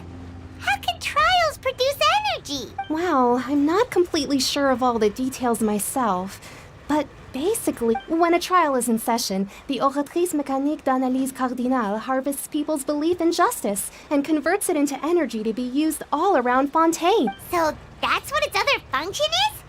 Paimon heard that the Oratrice was created by the Archon to make judgments, but Paimon still doesn't get it. How could something unreliable like people's beliefs be turned into a stable power source for these machines? Oh, yeah! So that means the Hydro Archon relies on the machine to take the energy created by belief and turn it into power for all of Fontaine, right? Even though I've never heard anyone really put it that way before, besides indemnitium, we have another type of energy called pneumosia. It isn't produced by the power of the Archon, but it is unstable by nature. Even now, it still cannot be widely used by civilians. I thought I'd find you hard at work, but here you are chatting the day away. Since you're already talking, I'm sure you wouldn't mind a few words with... You again? Didn't I already promise you that I'd have the more I owe to Confrérie of Cabriere by next month? Why are you hounding me now? Yeah, but how do we know that you won't go running off by the end of this month? I want 50% today. Wait, no, 70%. Huh? You... Seems business isn't so great for the workshop. We've already finished our job and delivered the materials. Maybe now's a good time to leave? Hey, hold on. Before you go around trying to collect payments, why don't you settle your own debts first? If Confrérie of Cabriere wants to poach clients from Northland Bank, that's fine. But I'm afraid you still owe the bank a hefty sum of mora. So why don't we work things out between us first, before you get back to your little conversation here? You're from Northland Bank. But we said we'll pay everything we owe next month. Why are you hounding me now? Ha! Karma. Traveler, Paimon! I didn't think I'd run into you here in Fontaine. What are the chances? We're surprised to see you too. What are you doing here in Fontaine? You didn't want to stay in Snezhnaya? Long story short, I've already been in Fontaine for some time now, and honestly, things have been pretty boring. But it seems that fate brought our paths together today. Not only will I have some good friends here now, but ones who always seem to find trouble. Okay. Either way you look at it, it seems things are going to get a lot more interesting now. Pretty sure we'd want to avoid anything that you'd find interesting. Besides, our trip here has gone pretty well so far. Right, Traveler? Hey, you, Northland Bank boy. Aren't you forgetting something? Don't interrupt. It's not often I run into the Traveler like this. Why don't you wait for me over there for... You kidding? Aren't you the one looking for us? You really expect us to sit and twiddle our thumbs while you catch up with your friends? Listen to me, boy. If you want your Mora, fine. Why don't you come and take it? Hey, I just said not to interrupt. Oh, by the way, Traveler, the last time I took Tonya and Tusser ice fishing, Tusser said... Hey! That's way over the line! All right, boys! Let's see who has to pay up now! Can you at least let me finish one sentence? Fine. Though the bank told me not to get rough with our clients, you're the ones who started it. This is an act of self-defense. You two will have to be my witnesses, okay? I'm sure this won't take... Okay.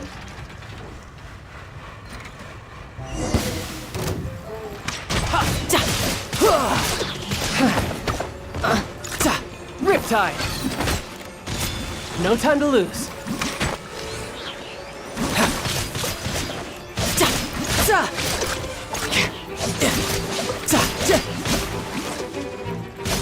Yeah!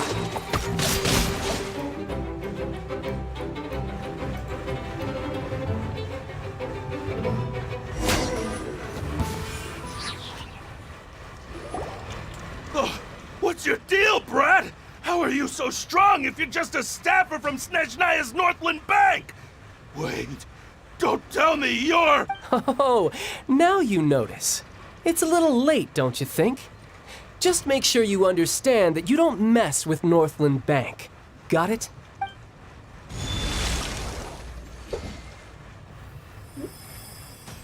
Huh? Now's my chance!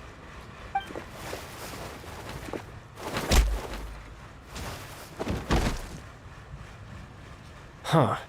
That was weird. Yeah, it was weird. What happened? What happened just now? I'm not sure.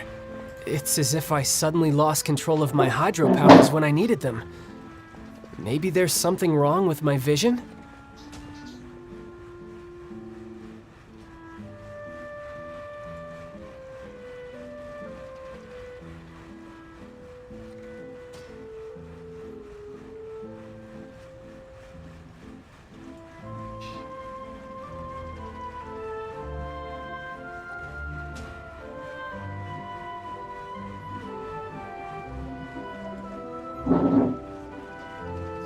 Strange.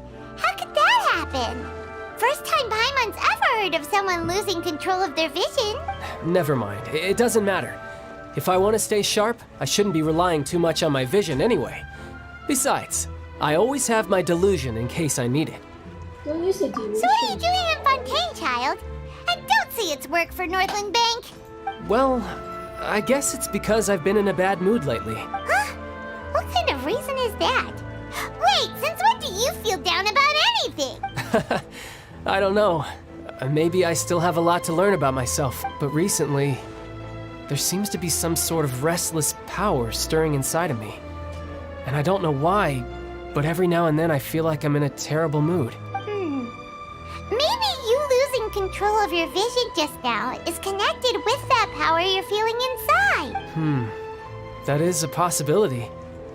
I can't remember if I ever mentioned it before, but when I was 14, I fell into some unknown abyss. It was during that time I learned nearly all of my abilities. The one who took me under her wing and taught me was named Skirk. She was always quiet and very mysterious.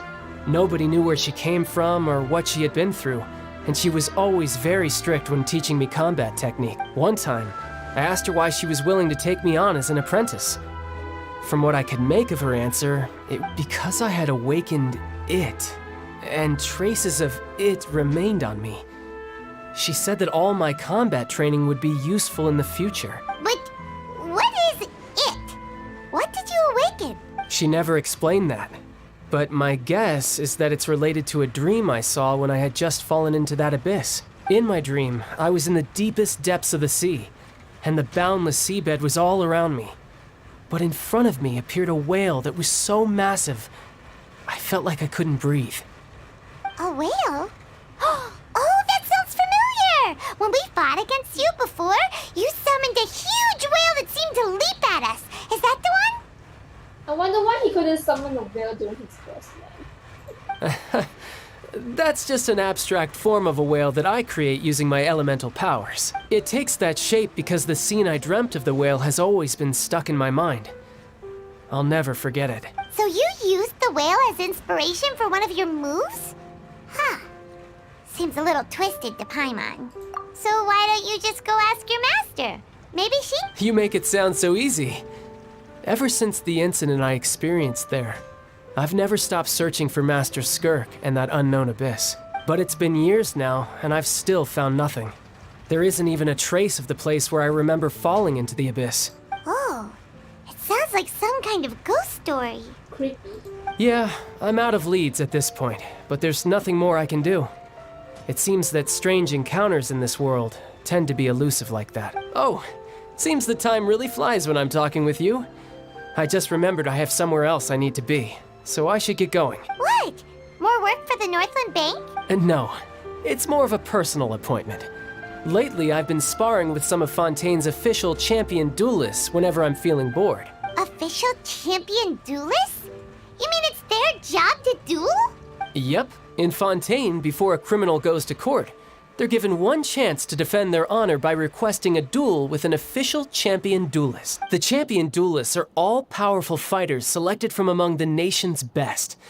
And the duel itself is a no-holds-barred fight with no specified stopping point. So engaging in such a duel is regarded as a symbol of defending your honor. If a criminal manages to win the duel, they'll be acquitted. But if they lose, they'll have no choice but to stand trial. And the worst-case scenario is that you're simply killed in the duel. Oh dear. Though it's rumored that Fontaine has a death penalty, from what I can tell, no one has ever been officially sentenced to death. So really, the only people who opt to duel are those who have suffered a grave injustice in being accused, or those who greatly value their honor. Otherwise, why gamble with your life? So, do many people actually get out of their trials by winning the duel? Apparently, it's exceedingly rare for anyone to actually win. Fontaine probably enacted this system as a way to show that the nation respects the honor of its citizens. Besides, none of the champion duelists are to be trifled with, which is exactly why I was itching to face them as soon as I got to Fontaine. Wow. Apparently, the one I'm meeting today, Clorinde, is the strongest of the champion duelists. I had been asking her for some time before she finally agreed to face me today. Well, that's child for ya. Paimon feels like we heard that name somewhere before. Oh, before I forget, I want you to have this. Huh? Why? Your vision? Sorry, You're seriously guys. just giving it away?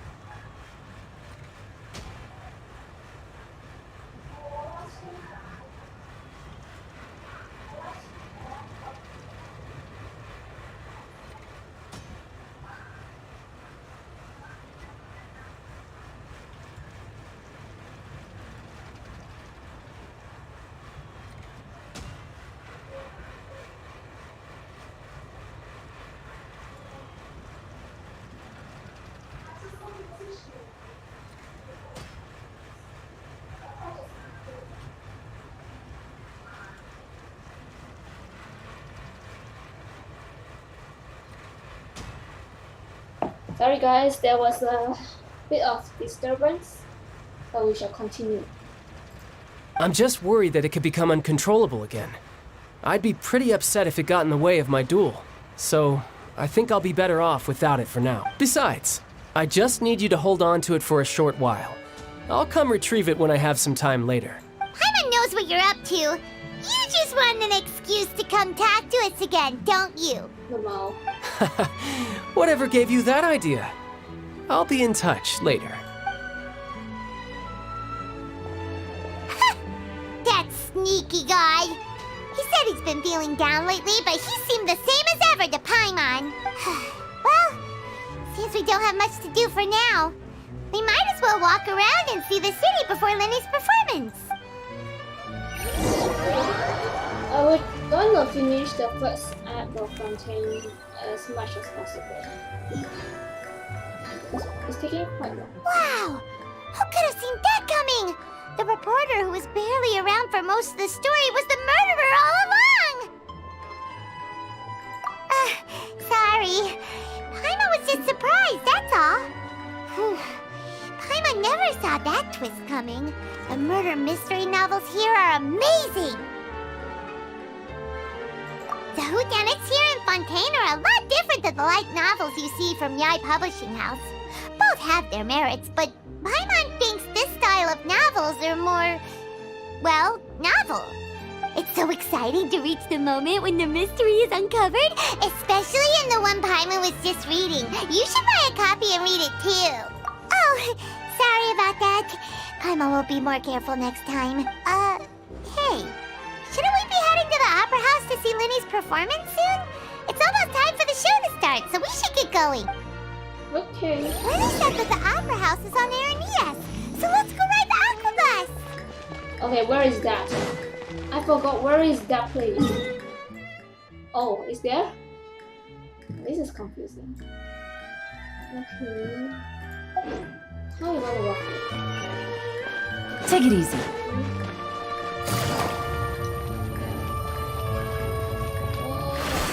How? Help! Can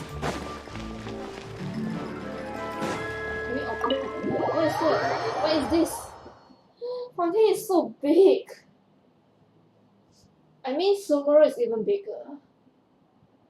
So I shouldn't jinx it right now.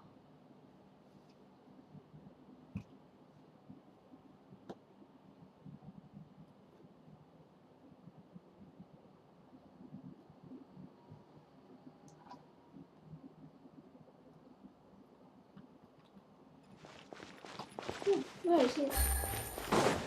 Where are we? What is this? Are we in the right place? It's very hard to tell. No, I don't think we're in the right place. Okay. Take it easy. It's very impressive though.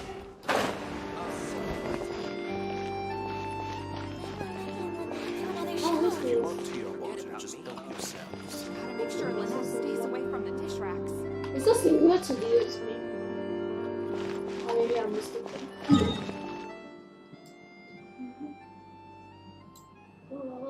You know what? I'm just gonna turn it on here.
Take it easy.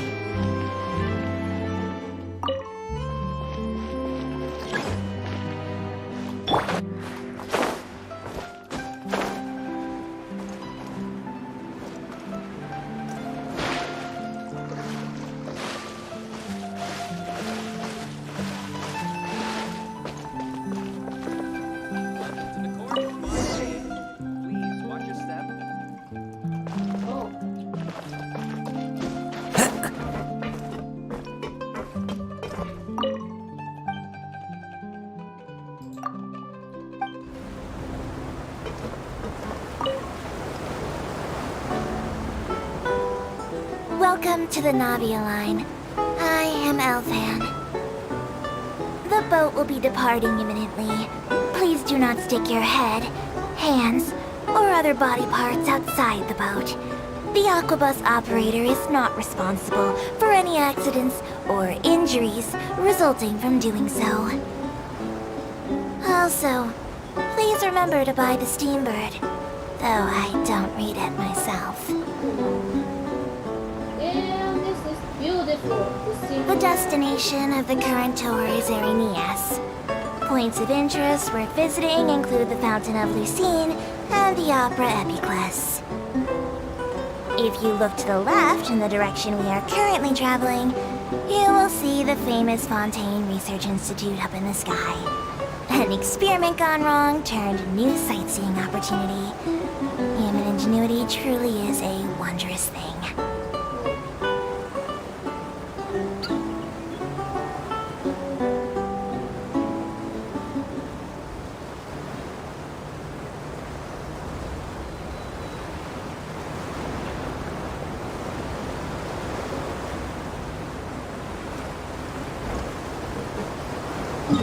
We're now approaching our final destination. Please be sure to bring all your personal belongings with you as you disembark. Even though I will take any forgotten items to the lost and found, the paperwork is rather annoying, as Melusine hands are not suitable for grasping pens. Please be careful when disembarking. It has been my honor to be your tour guide this trip. Thank you.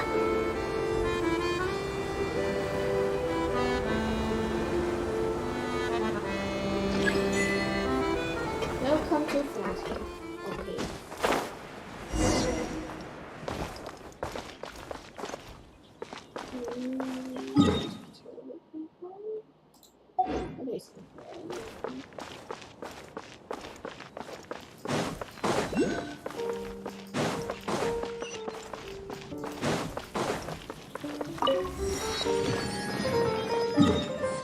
Oh dear, this is such a long journey. What is this? Okay.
Whoa!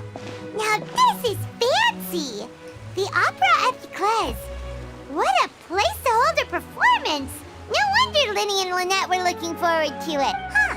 Looks like there's a lot of people standing around the fountain up ahead. Oh, Archon, please bless us with a bright and healthy child.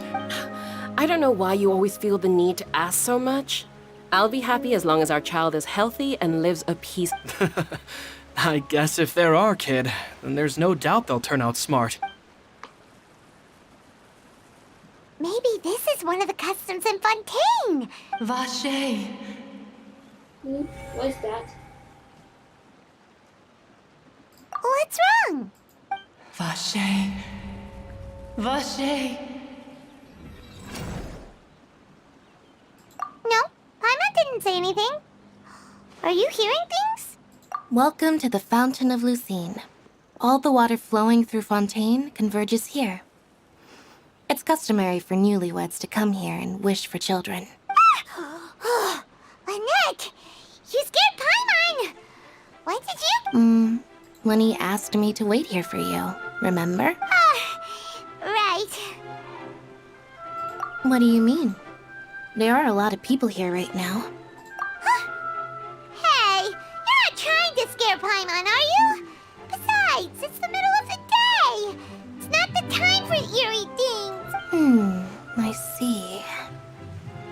might be able to tell you something that could help explain the voice you heard. In fact, you might not be imagining things at all. I suspect that what you heard is a result of your hypersensitivity to the hydro element. Others in my family have had similar experiences. It's because of her sensitivity to the hydro element? But what would hearing a voice have to do with elemental power? When do you cry, Paimon? Wait, what? What does that have to do with anything? Just answer me. When do you cry? When there's no food. When Paimon's really sad? Oh, and when Paimon's super happy. Oh, and also when Paimon... Then you should understand that tears contain your most intense emotions. Like I just mentioned, the Fountain of Lucine is where all the flowing water in Fontaine converges. Even the tears that fall to the ground will eventually gather here. So maybe what you heard was the intense emotion coming from someone's tears. So, what did the voice say? Huh.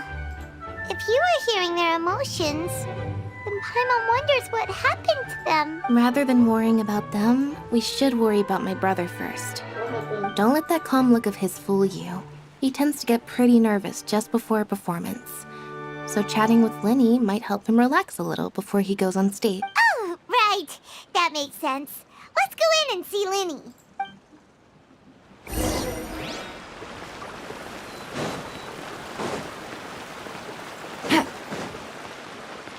Take it easy.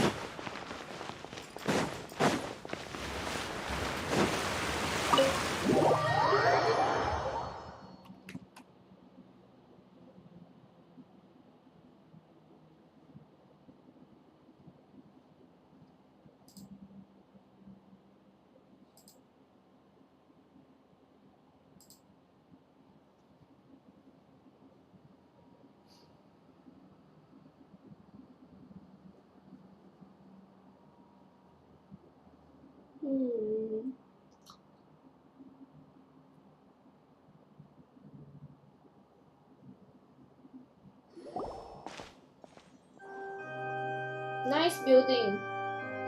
It's really nice. Ah, Traveler and Paimon. Good to see you.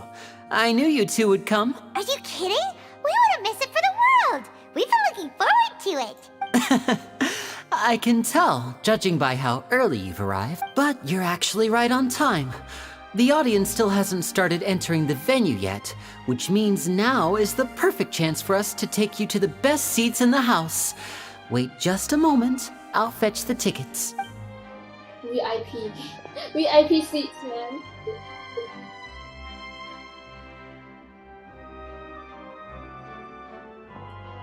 The Opera House has assigned seating, so you always have to make reservations. I've already reserved your seats, and here are your tickets. That is so nice of you. Ooh, front row seats. Thanks, Linny. Don't mention it. There's no need to keep thanking me. Hey, Linny! Could you come over here and take a look at this? Oh, I'll be right there.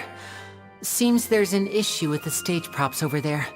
That's Cal, my assistant, calling me. I'll go lend him a hand. Yeah, we'll just go to our seats. You go ahead, Linny.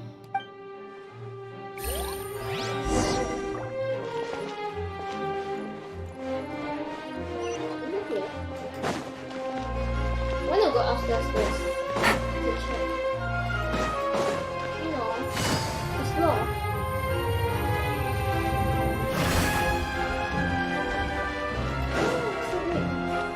So big.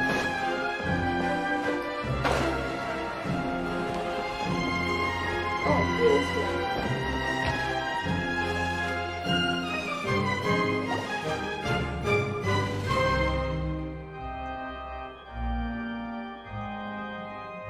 Oh, these should be our seats. Come on, let's sit down. Does Paimon even need to sit? She just floats around. Hello? Who is this?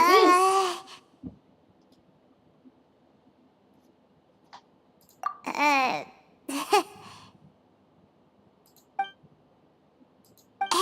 Traveler.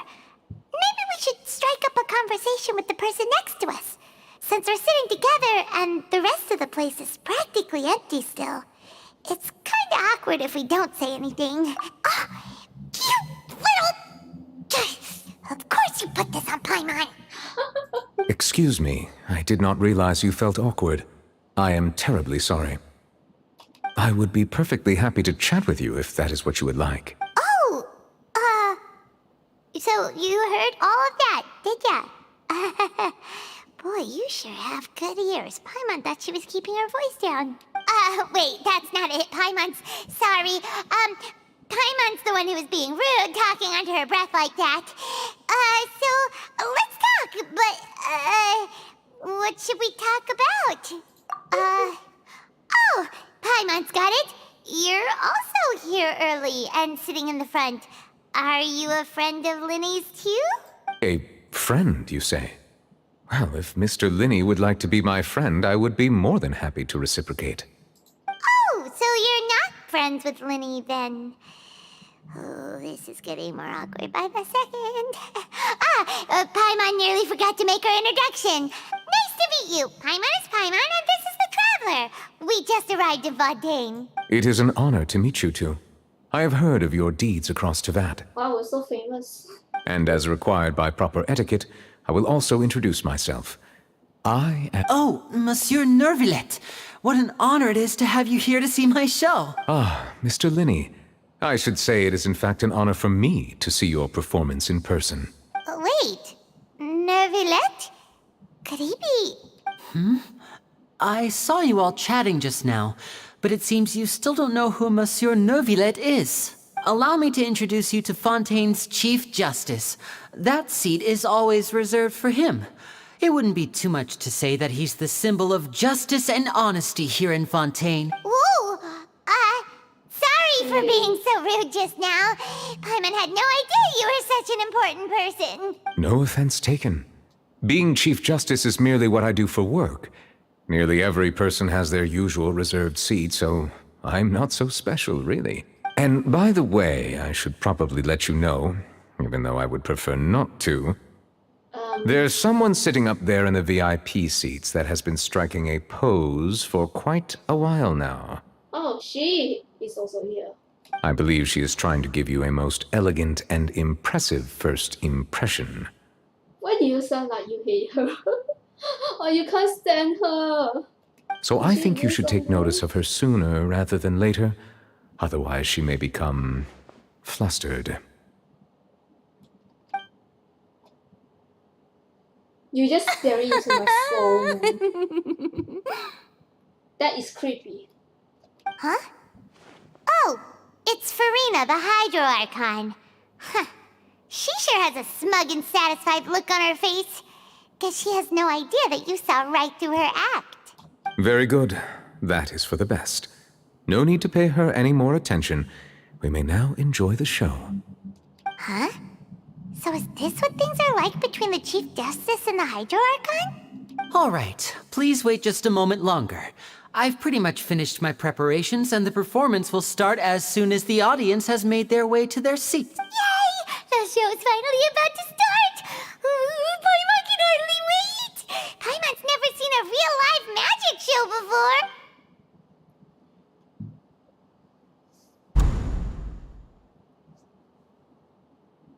Oh! They're dimming the lights! The show must be starting! Sorry. Paimon will try to stay quiet. Welcome, one and all, to the Opera Epiclese. I am the star of today's show, Linny.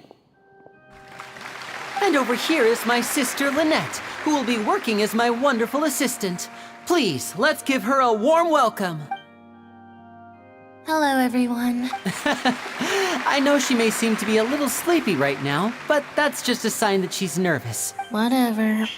Now, some of you may be thinking, two vision holders who can freely manipulate elemental powers performing magic is not true magic at all. So, I would like to take a moment to assure you that elemental powers will have nothing to do with what you will witness on the stage today.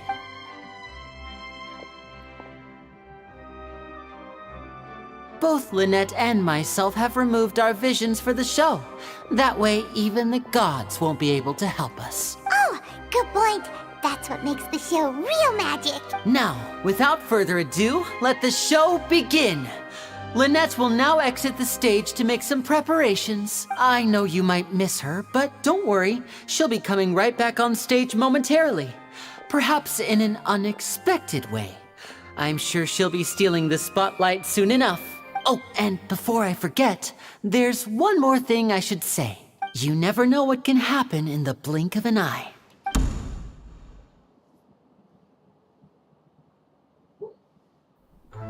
A magician's greatest skill is making things disappear or appear. The possibilities are endless.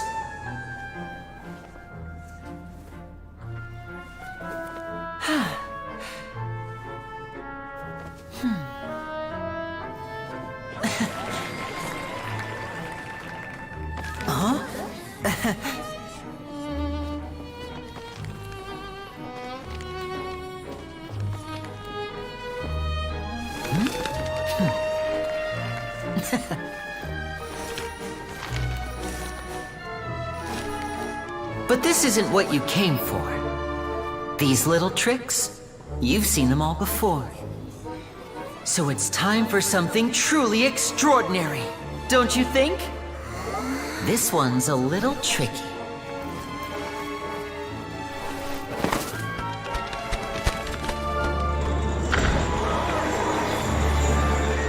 Using this water tank, I shall make my sister vanish completely, right before your very eyes.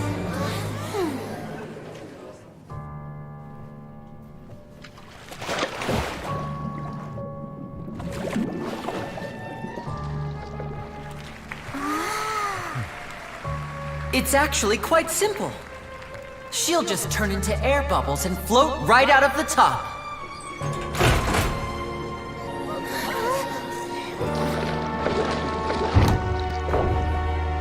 Oh no! I told them to check all the props carefully. With the lid on, even air can't escape. An amateur magician would be getting very nervous right around now. Luckily, it's me on stage, so let me show you what a true virtuoso can do.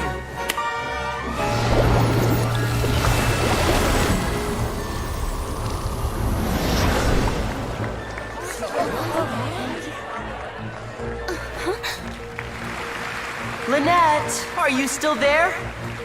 Don't go too far. We don't want to use up all our magic. Hi, I'm back. Uh-huh.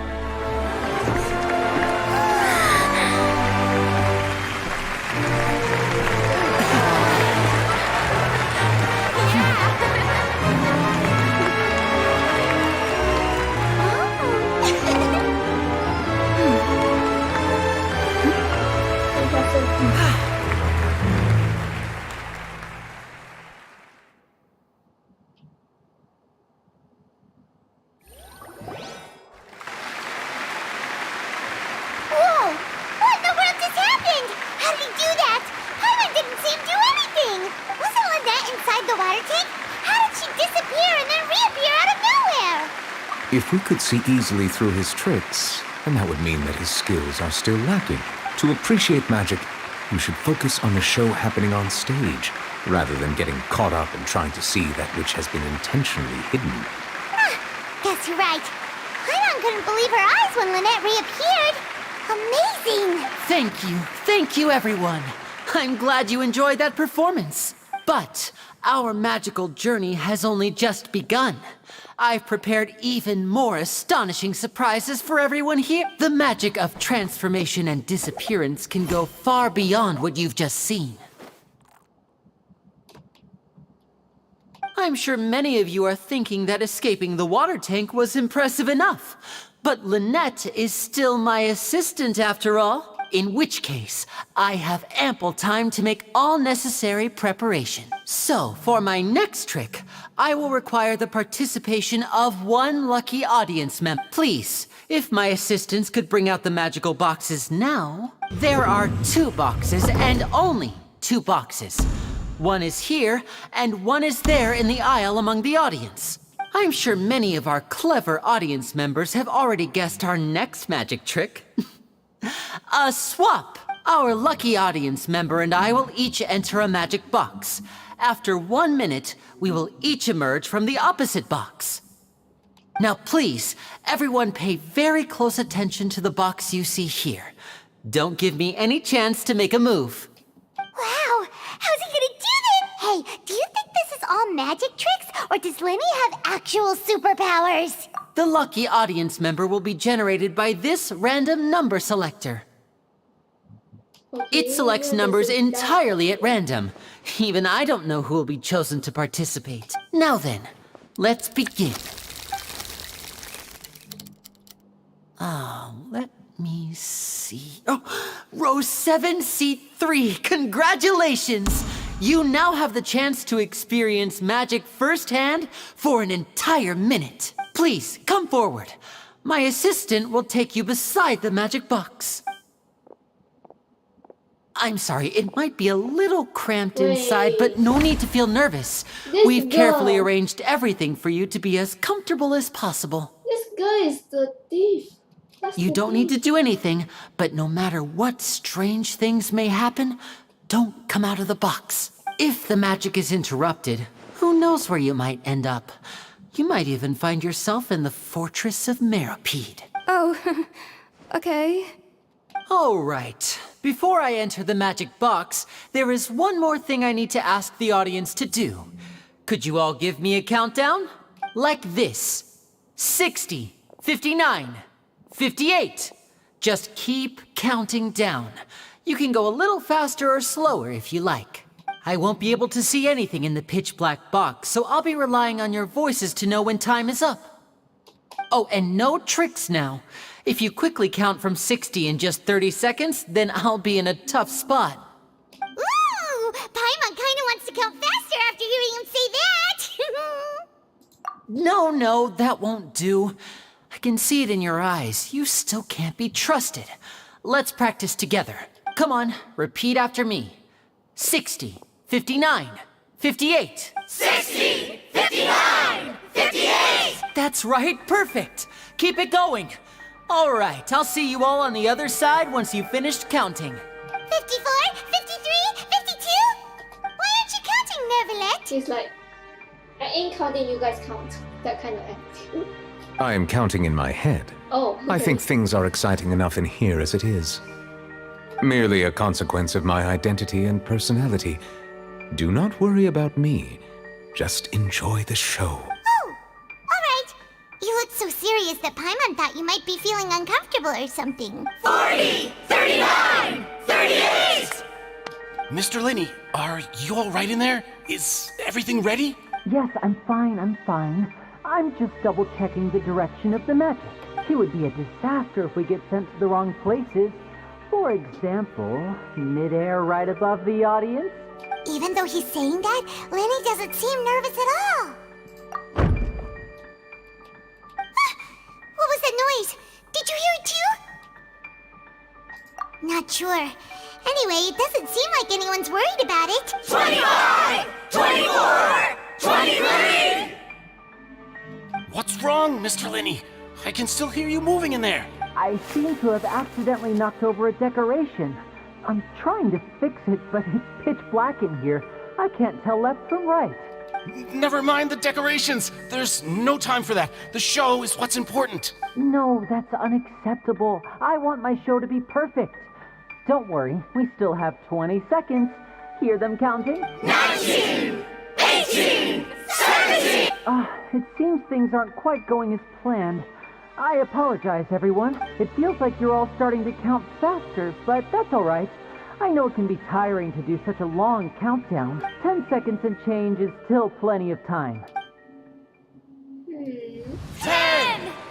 Almost there now. Swapping two people is harder work than you might think. Even a master magician like me can't guarantee I'll get it right the first time. Hey, wait! Is this the back one? I can't tell. They both look the same inside. Huh? No, that's not it. I'll try again. 7! Hey, slow down! Honestly! 5! 4! 3! Whoops! That doesn't count! 0!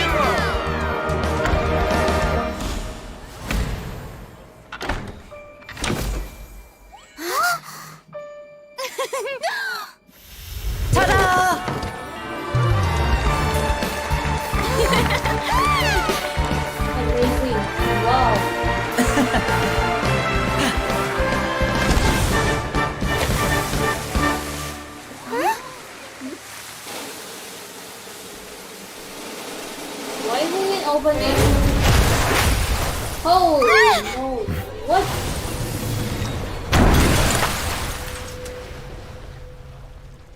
Oh dear. What happened? Oh no. He's dead. Is it she?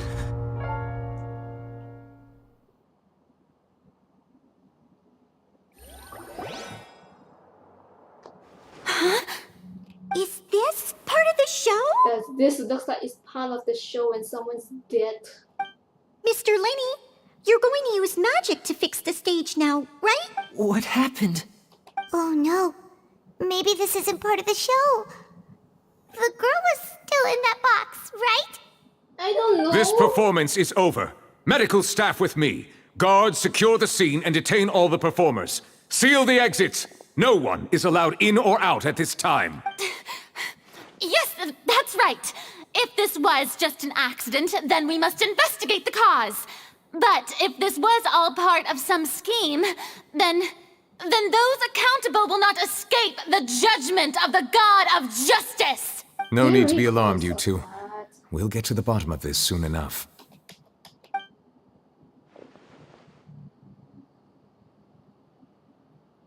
Unfortunately, the person who is in the magic box has been pronounced dead. His name was Cowell, one of the assistants in Linny's magic troupe. Apparently, the fireworks on stage ignited the ropes that were suspending the water tank, which then caused the tank to fall onto the stage. As of now, we are still not sure why we found Cowell in the box, rather than the guest from the audience. And after an initial search of the area, the guards have confirmed that the girl is nowhere to be found. It appears that this incident was not merely some mishap with the performance, and there are many indications that it is connected with the case of the serial disappearances of young women. Are you sure? The serial disappearances case? That's the case that Charlotte mentioned before. I know the truth. I can see through the whole thing. Really, using such a shallow and obvious mystery as his finale. Did he really underestimate us that badly?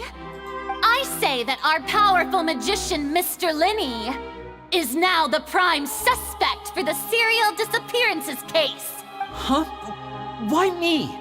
This whole thing was an accident. No, this all occurred during your magic show, did it not? The missing girl disappeared after being chosen, did she not? The deceased is one of your assistants, is he not? Now that I think about it, that whole speech about magicians making things disappear was nothing more than a provocation, a bald-faced challenge. That can't be right. How can Linny do this? He was in the box on the stage the entire time. We can even hear his voice. Besides, before the show, he told us that he would like to catch the criminal behind the disappearances. He couldn't possibly mean catching himself. Save discussion for a later time, please.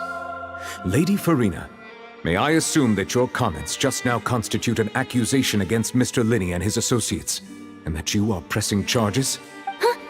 I just think that I think it might be a little early to talk about formally pressing charges. Why is this the Archon instead of Nubia? Why is this the Archon? She sounds so immature, man. She sounds immature. But what Lady Farina said just now makes perfect sense. Looks like she's gonna personally deliver justice. Are the people that blind?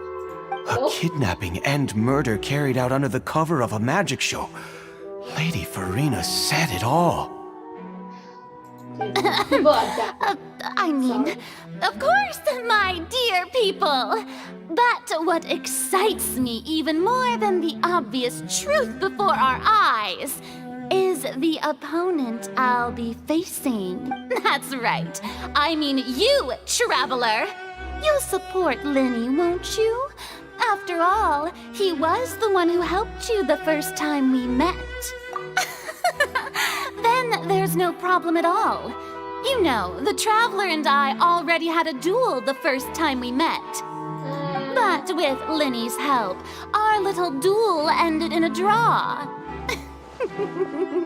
But draws really are the most boring possible outcome. So, no more draws. Between the two of us, there must be a clear winner and loser. And what better place to hold such a riveting showdown and decide the true victor than here, on the grandest of stages, the Opera Epiclese. Now I understand why Nahida say that. Ursula has a very unique personality. It wasn't a draw. She obviously lost last time. She is a sore loser. I understand.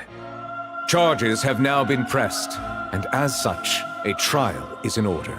Well, Traveler, seems Lady Farina has set you in her sights. But putting her dramatic rhetoric aside for a moment, I would like to ask you, are you willing to act as Mr. Linney's attorney and defend him in this case? Very well. The trial will be held a day from now in the Opera House. Both sides may investigate the scene to build their cases and search for the truth. Linney and his troupe are all potential suspects and shall remain within the Opera House. The audience may begin to leave in an orderly fashion once they have been cleared by the guards. A day isn't that long. Let's see what kind of case this big shot outlander can build in such a short amount of time.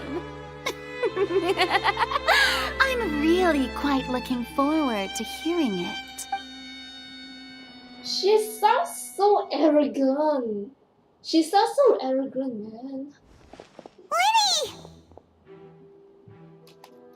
Sorry about everything that happened just now. Were you frightened? More than shocked. Of course! Who wouldn't be scared after witnessing an accident like that? Yeah, I'm a little shaken up myself. How could this happen? And poor Cal. I know you already claimed that you would defend me, but now it's just us talking. Tell me, do you think I could possibly be the murderer? I understand. Even I'm not sure what happened, so I can only imagine how difficult it is for you to grasp the situation. I'm sure everyone sees me as the biggest suspect at this point. But if you ask me, the whole thing is mysteries layered upon mysteries, such that all that's left is confusion. I don't know whether what happened there on the stage was purely an accident or not, and I don't know why poor Cal was in the box. As for how that girl chosen from the audience could suddenly disappear, I'm afraid I don't have any answers either. If someone tampered with my performance, then we need to figure out what they did. Even a skilled and knowledgeable magician like myself couldn't pull all that off in just 1 minute. Which is precisely why we need to investigate. As this book says, the impossible could not have happened. Whatever happened must have been that which is possible. Where do you get those glasses? Paimon bought them when we were reading at the bookshop in the city earlier. Pretty cool, huh? Okay. Don't worry. Paimon used her own savings to buy them. It wasn't from our travel funds. I think they look cute on you, Paimon. Aww. You have good taste, Lynette. That's the right attitude. Feeling depressed isn't going to help me now. But with the guards watching our every move, it's going to be especially difficult for Lynette and I to prove our own innocence. Good thing you agreed to be our attorneys. Thanks for... Yes, thank you so much. Yeah, since we're going to start investigating, Paimon has a question first. Where did Lynette go during the performance? Well, I'm afraid that would involve some of our... The secrets behind our magic are past saving, Linny. I suppose you're right. The truth behind our tricks is going to be important evidence that will be weighted during... 'Tis truly a pity.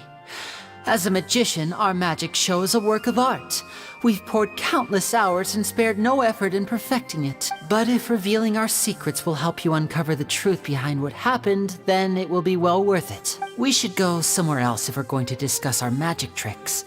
We'll go speak with the guards, and in the meantime, you can go investigate the stage and the seating areas. All right, let's go have a look while the investigation teams are still here. Detective Paimon is on the kick.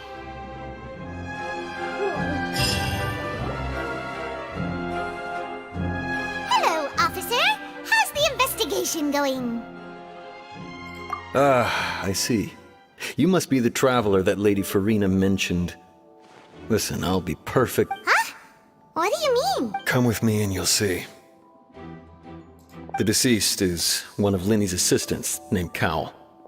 Even though he hadn't joined the troupe long, the assistants are usually in charge of setting up and inspecting the props, as well as assisting with the show and keeping the crowd engaged. As you probably saw when you were in the audience, the water tank suddenly fell and smashed the box. This is the real mystery. We've already searched the scene and were unable. However, if you look carefully, the box was positioned directly under the water tank. The ropes holding the tank were then burned by the pyrotechnics on stage, causing them to snap. All these factors lining up so perfectly makes it hard to see. If anything, the more logical explanation is that the whole incident was intentionally planned, and Linny is the most likely person to have access. But he doesn't have a motive.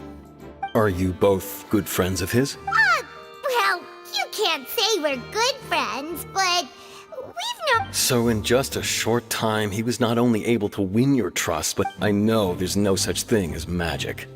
The real trick of a magician is holding the audience in the palm. I've seen a lot of cases, and I can tell you that people are the least reliable kind of evidence. Sorry, I tend to be pretty straightforward. Anyway, you may investigate the scene of the crime yourselves if you're curious. Who knows, maybe you'll be able to come... You can use the case record to confirm your correct evidence and include collection situation and case information.